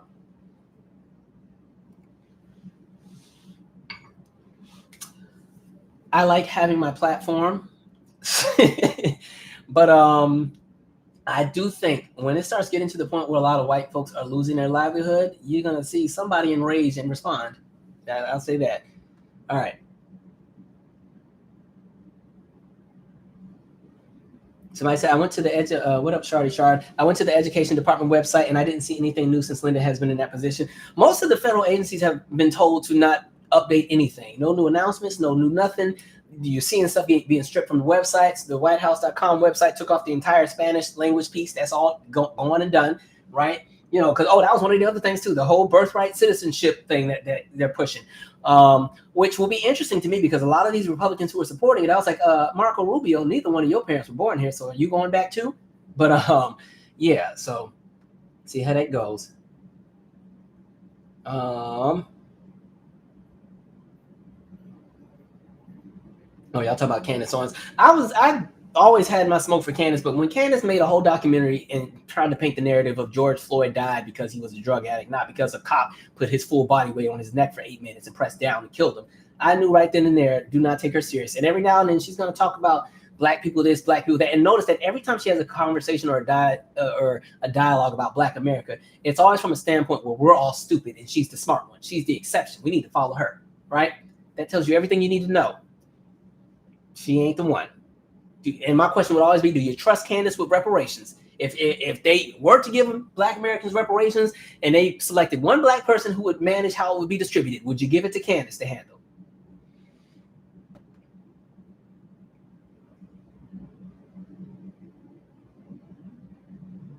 Yep, police qualified immunity. Yeah, we got that going. That's the thing. Oh, we see all the civil rights cases, like we said, are on pause. Every civil rights case is on pause. We've seen all these. What else do we have here?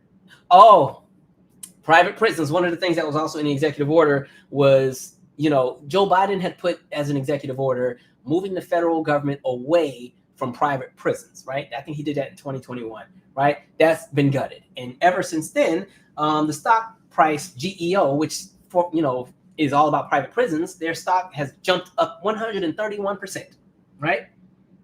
In 2 days. Let me see here. A mess. Make it make sense.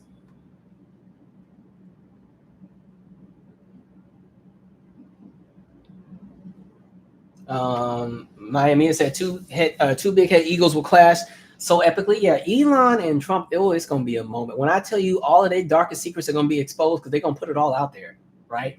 Trump is going to be having them 20-paragraph essays he writes on Truth Social or whatever he uses. Elon is God, he's gonna be banning more people from Twitter or whatever else he has going.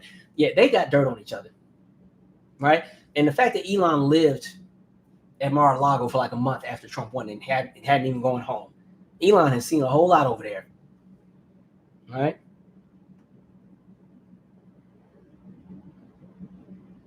Sochi314 said Trump doesn't like Elon's popularity. The more people call Trump VP, the more it upset Trump becomes. Exactly. Yeah, Trump is the head of the show around here. He ain't about to let nobody come up and upstage him. Absolutely not. No, give it a minute.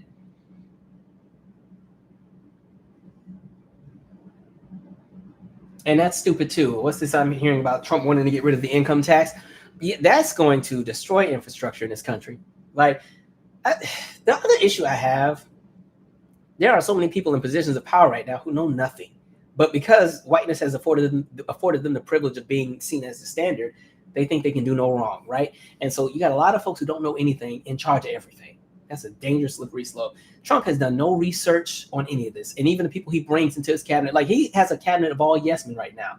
None of these people are experts on any of this. So, jeez, I don't like paying taxes either, but I do like driving on roads and bridges that don't collapse. And I would like for my children to go to good schools, right? Let's see here.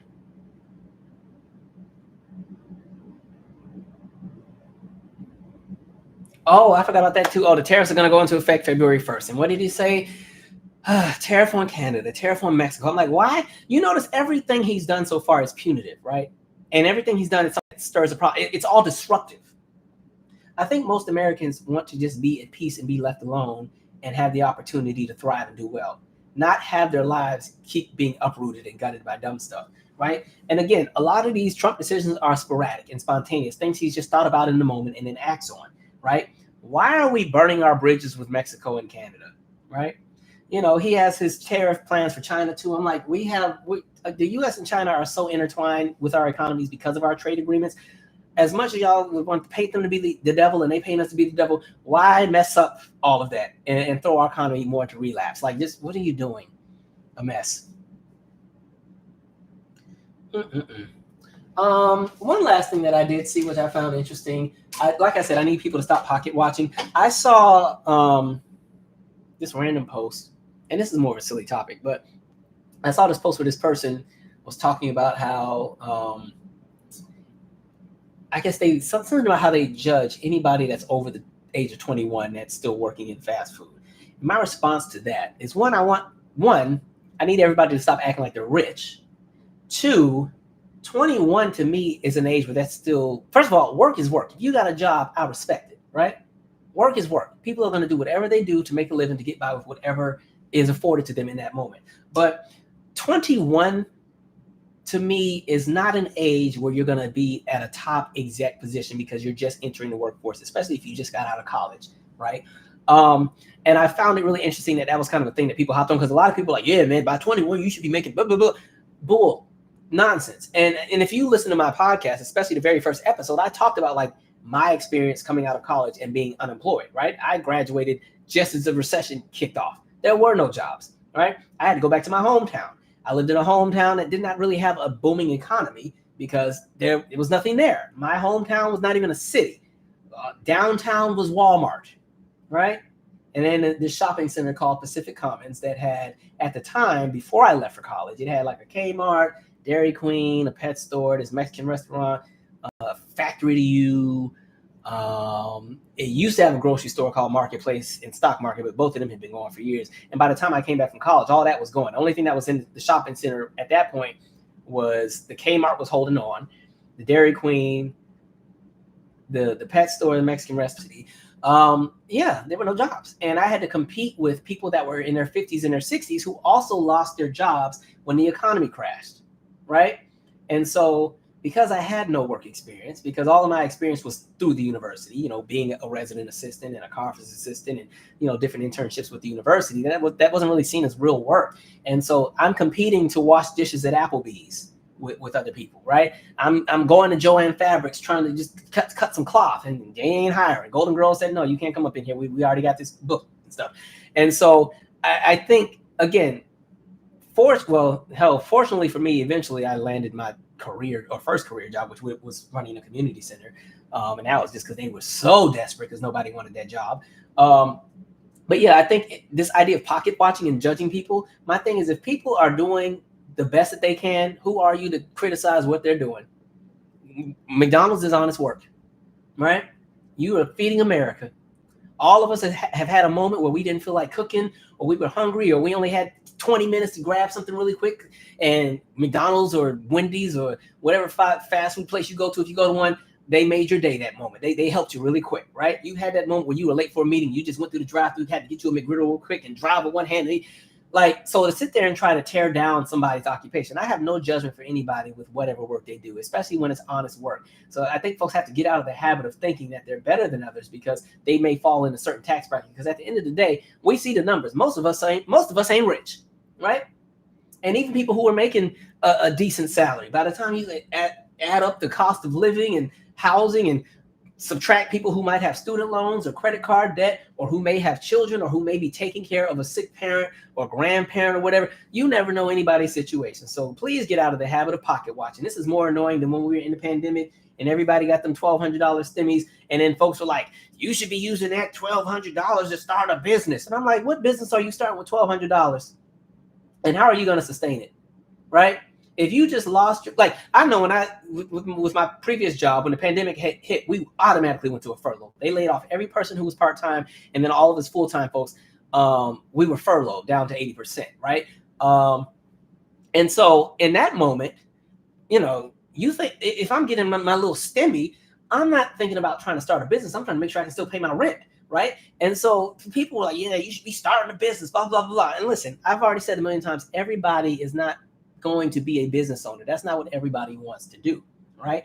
And sadly, there was a point in time where everybody didn't have to aspire to be one in order to get by.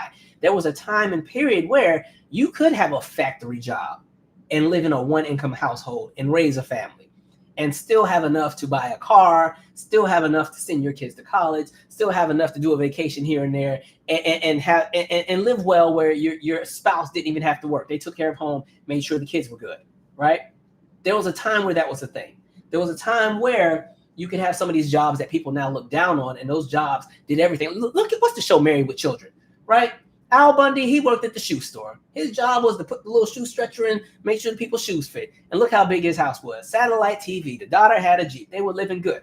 That was the reality of what it was before we let so many crooked politicians come in and screw up our economy, screw up our tax code, screw up regulations, screw up, you know, the different laws. And now everybody has to burn themselves out to get by. Now we live in an era where everybody has full-time jobs and side hustles and possibly a part-time job and two other things, right? A lot of us have the experience of coming home from work to do more work, right? So this idea of pocket watching and trying to move as if everybody is living off yachts and drinking wine with diamonds in the glass, please be for real. Anyway, yeah, it's not productive, right? It's not. There'll be some judgmental ass people. Sarah, you said, will us minorities lose our jobs even employed? At this point with the economy that the way that it's being set up, it's not going to be just people who are not white losing jobs. First of all, white America is about to really feel it. They're going to feel it. And I already said, the nonsense in this country will not stop until white Americans get tired. When they're finally tired, that's when things will get better. But sadly, I don't know if that will ever happen because they haven't gotten tired yet. They've gone through the nadir period, they've gone through the Great Depression, they've gone through the 70s and the 80s in Reaganomics and still said, give us more, right? So I don't know, but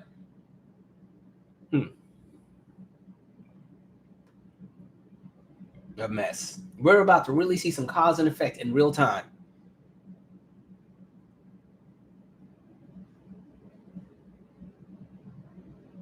Somebody said, when I graduated from college, my first job out of college was a janitor for a year before transitioning to serving in AmeriCorps for a year before finally getting a job in my field.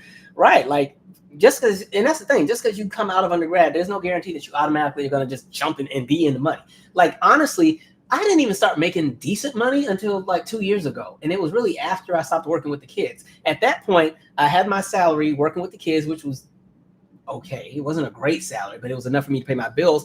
And what kind of helped me stay afloat was just all my side hustles, you know, YouTube finally monetized me. So I was getting a little check from YouTube. And then, I was getting some really nice checks from the royalties from my first 2 albums, because that was when I was putting the snippets of my songs at the end of all the videos. So that counted as streams. So, you put a snippet on one of your videos and the video gets 30 or 40,000 views, and you do that a few times a month, you start getting a nice check, right? Folks was trying to clown me for my music. I'm like, if y'all understood my strategy here, mind your business, right? And then I started doing different MC hosting gigs and different things like that. I was definitely doing a bunch of stuff to kind of get by. And then as I came into this new role, I finally came into some real money, which is still, I'm not rich. I'm doing okay, but I'm still living check to check like everybody else. But, I have additional sources of income that help me stay afloat, and I'm good for a rainy day. But no, I ain't rich either. And yeah, so it took me a year and a half coming out of college to finally get on my feet. And then on top of that, it took like another decade before I really was in a space where, money is still, I'm still heavily dependent on like getting that paycheck. But it God forbid I were to lose my job, I'd be okay for a little bit. Right. Yeah. Anyway. Somebody said LLC Twitter is funny. It is, like, all right. And it's not, and I have no smoke for people that start business. There's people who are meant to be entrepreneurs, and that's their gift. They're great at it. I always shout out this girl, Kalani Cook, who I just think is brilliant. I went to school with her. I knew her because she like used to dance and stuff, right? And then she initially thought she wanted to kind of work in entertainment. So she had done some stuff with Issa Rae. When Issa Rae had, Adventures of Awkward Black Girl, she ended up in LA doing some stuff. And then she discovered her love of coding, right? And she literally went to like a random coding class, thought it was the coolest thing ever, and was like, I want to do this. And she started jumping and understanding how coding worked. And then she said, I want to expand this to my community too. I want to inspire Black kids and stuff to get into it. And so she started building and basing herself out of Pittsburgh, created this big giant coding. I don't remember what, actually, I'll look and see what it's called. Long story short, she ended up getting an investor that invested $25 million into her project and into her business. And now she goes all around the country and does all these really cool things teaching folks code. Let me see if I can figure out what the company's called. It's called, I spelled the name wrong. How did I spell this girl's name? I forgot. I think it's like Black Tech Code or something like that. Black Tech Nation. That's her thing that she's grown, right? From a vision and from a dream, right? Always good people. Like, and it's respectable that, not only did she do well for herself, but she thought of others and expanded it to other groups of people. Like, that's, especially for Black folks, in order to really make it through these 2 years, especially when you have everybody working against you, you have to start moving in a communal space. There's a lot of folks who kind of centered the idea of just being individuals, and that's where they want to stay, I guess. But collectively, you're going to have more success taking down a system collectively than by yourself, right? It's just how I see things, right? Let's see.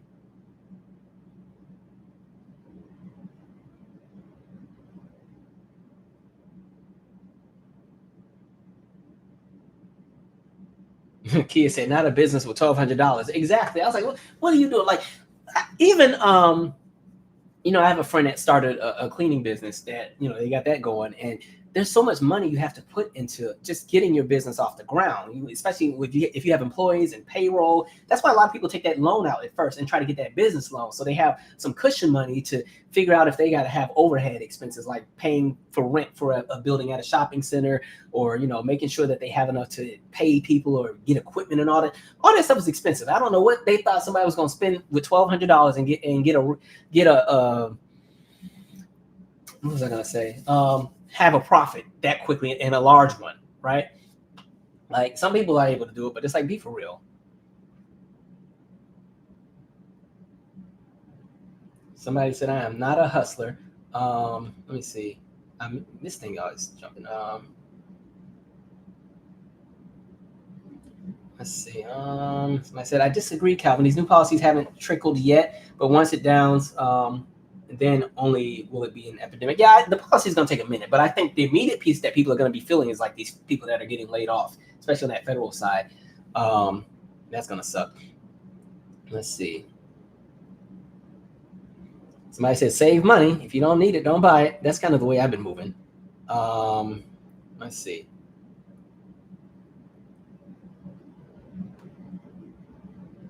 80,000 is considered low income in the Bay Area.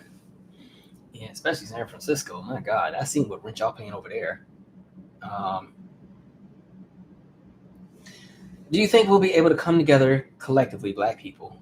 Some of us are still arguing about submission and $200 dates. This here's the thing.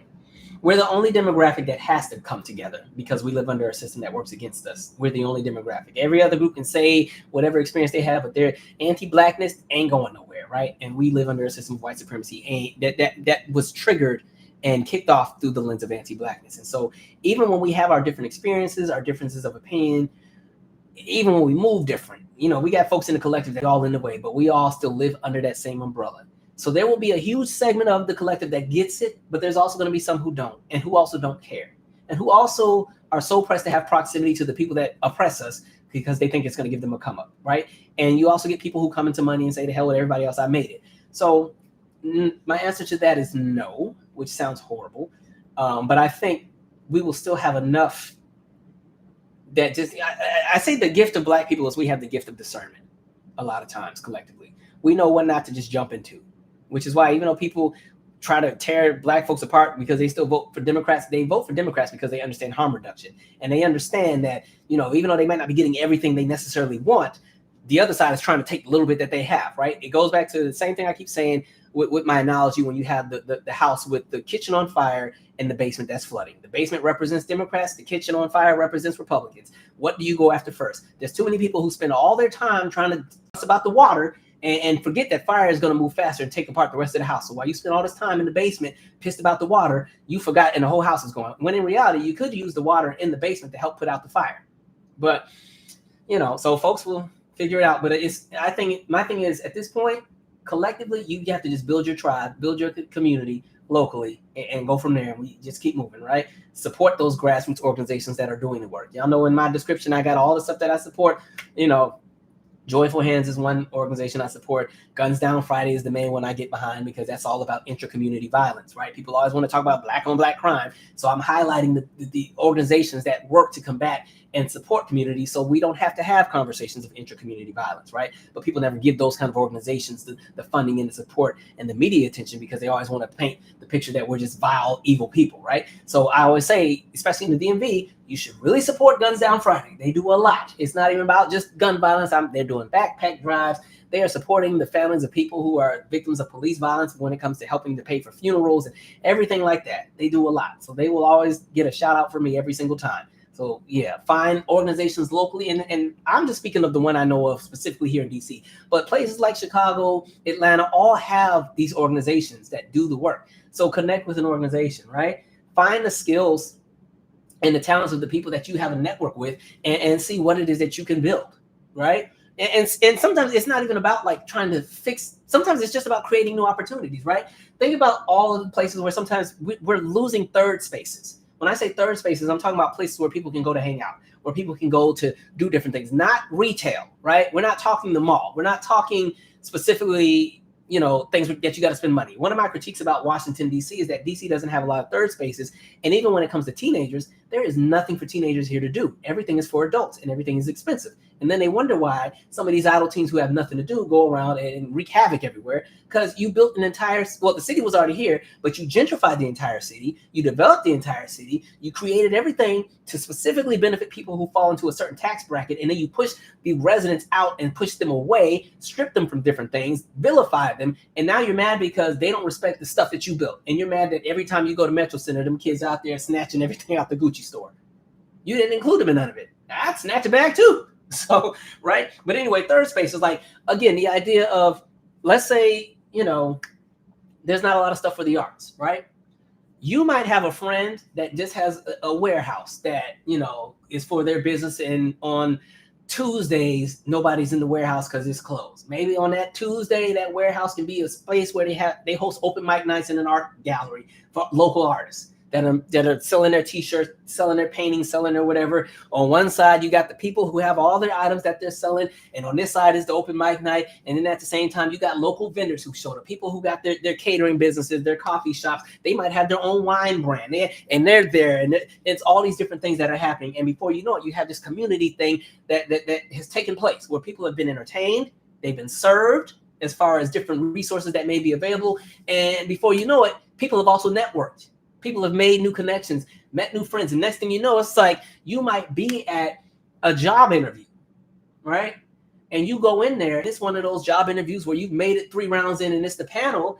And one of the people on the panel that's going to determine whether or not you get this job might have been at that art open mic night, right? They might have remembered that you made a really, really great cran grape juice. They might have remembered that you could sing your behind off and you just had this charming personality. And so they're impressed by you. And oh my God, I looked at your resume and you also are an engineer. So I'm at the space where it's like utilizing and understanding locally how to kind of build with the people who have your best interests. Because sadly, everybody in the collective ain't for the collective. So you have to also be wary of who to get behind. There's going to be some people we just going to have to look, good luck over there, but you can't be in my way, because you're not about to stop what we got going over here. So learning to kind of work collectively, right? And cross-generationally is another thing, especially when it comes to political movements, right?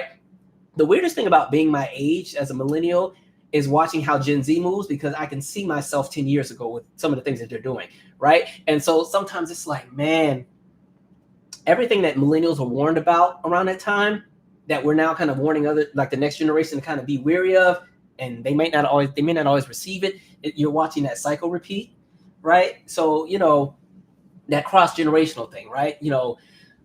Utilizing like the wisdom and the resources that the older generations have, while also utilizing the energy and ambition that younger generations have, and working together to get things done, right? Cross-generationally. That also includes across genders. That also includes across sexuality spectrums and everything. Like, if you're really talking about the idea of a Black collective trying to move cohesively to benefit the collective, you can't keep, we can't compartmentalize Blackness in all these different boxes to the point where we got so much going on and this person here, and then you can't get anything done, because even though all of these groups are fighting for Black liberation, this group don't like the way that group did it, so that group is working against this group, and instead of tackling the main issue, now the two groups are fighting, right? You got to think about all that stuff, right? I know I sound very whimsical and hopeful and all that, but that's the reality of how I see things, and it can be done, right? Anyway, let's see here. I'm gonna do a few more and then I'm gonna call it at night because it is midnight. Oh wait, it's 12:26. Oh, let me hurry up and wrap this thing up. All right. All right.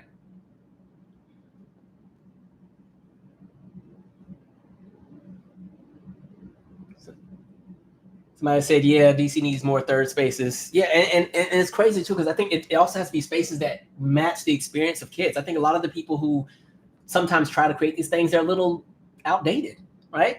This is a generation of kids that has free reign to take the metro and go wherever they want to go. They got tablets and iPhones. So the idea of thinking that they're going to stay and hang out at an after-school program that has like a no cell phone policy and no tablet policy, you can't do this, you can't do that.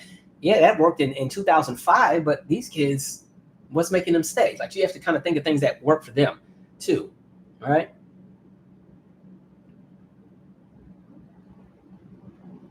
I love that Cruz Payas.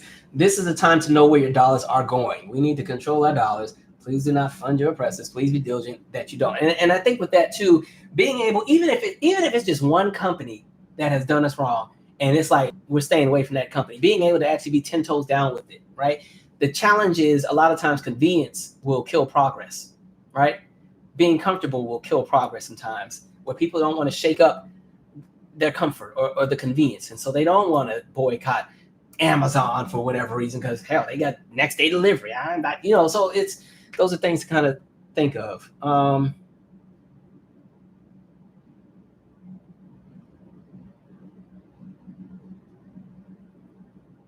Let's see. Read the Netflix TOS policy, or terms of service policy, bro. Big Brother is watching and scanning and pinging. Yeah, they doing a whole lot of stuff. They need to stop raising their prices because they ain't got that much content on their file as much as they want to keep charging people. What happened to the skating rinks for kids? Oh, look, Look, Lorenzo, I saw the last name Sorrell. I had to go back and make sure that wasn't the same preacher I was just cussing out earlier. I'm like, oh, you in here? But no, yeah, there's not even a lot of skating rinks like that anymore. Like over here, DC, they got a few. My favorite place was Temple Hill Skate Palace, even though they be out there shooting and stuff. But that's where I took my kids. I used to enjoy it too because my kids used to act a little bougie sometimes. So I was like, oh, I'm gonna take y'all around some real kids since y'all think y'all got it like that, right? And I used to get so mad because like kids that don't know how to skate, they have the rolly things that they can use. And I used to get so mad because I think the rolly things are like $5 a piece. So I might have a bus of like 15 kids and I might buy 4 or 5 of the rolly or rent 4 or 5 of the rolly things. And I tell them kids, now this is for all 15 of y'all. Pass it around, share it. Do not let one of these other kids steal y'all rolly thing because if they take it from you, you're going to get it back. I'm not fighting no adults and I'm not fighting no kids. If they take it from you, you're on your own and don't ask for another one.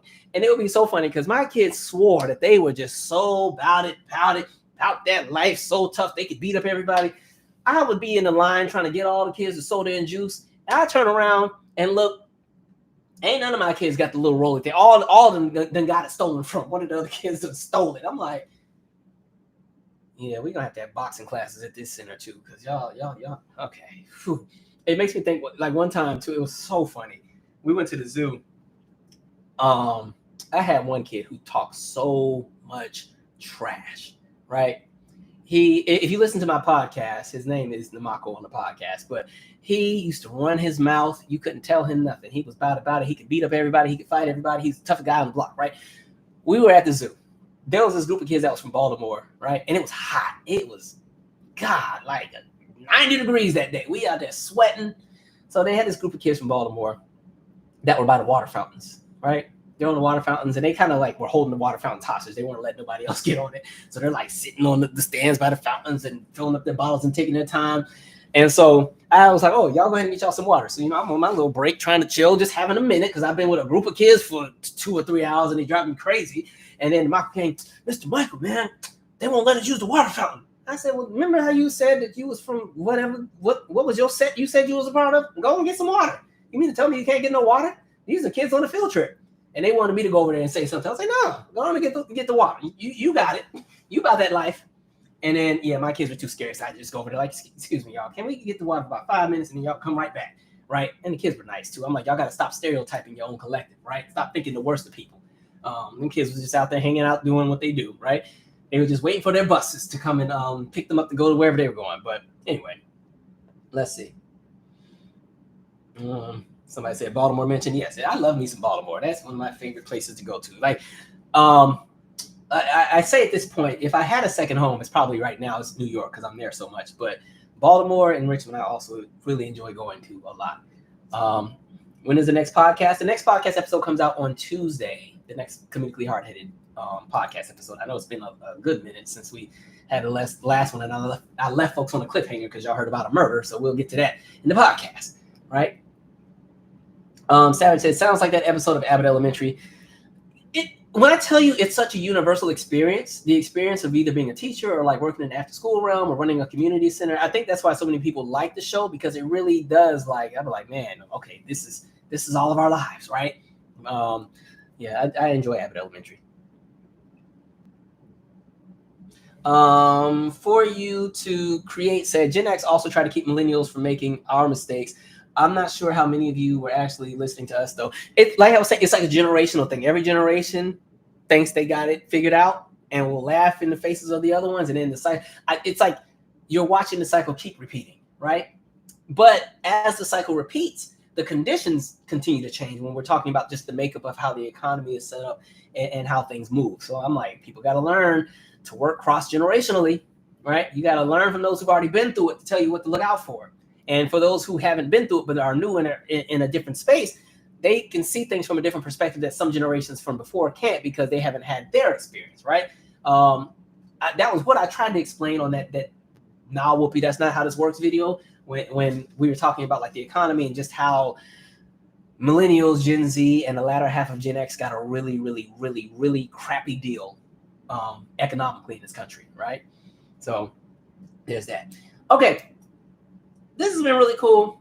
I appreciate y'all. I apologize. I was not able to really get to a lot of the comments. Some of you guys also left super chats, and because my silly chat kept freezing. I fear that I probably missed some of your comments, but what I have learned is that when I go back and watch the replay, I, as the creator, can actually still respond to the super chat. So once I put these timestamps up after I get off of this, and anyway, so like I said, book club is on Monday. Okay, Rick James. Hello, we're reading pages 53 to page 141. That's on Monday. I'll put the Zoom link in the community tab, or you can go to my website, calvinmichaels.com. Just go to the tab that says book club and reading list, and you can click there to get to the book club. There's nothing you need to do to join. You just click the link and you're there, right? There's nothing you need to pay. There's nothing you need to sign. Even if you haven't read the book, if you just want to be a part and just be part of the conversation, cool. Come join us. We chop it up. It's a little different from this channel. We're really just kind of chopping it up. I try to shut up a little bit and open the floor so other people can share. So, there's that. Anyway, it's a lot going on, folks. Stay on top of things. Stay on top of the game. Find things that make you happy and sane. Like I personally had to cut back a little bit with how much I've indulged in as far as like media and stuff, just because every day it was like nothing but terrible news.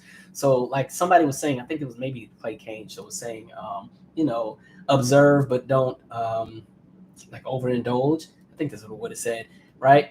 So yeah, do all that. And anyway, also remember to stay safe, stay sane, and mind your business so that you can age well.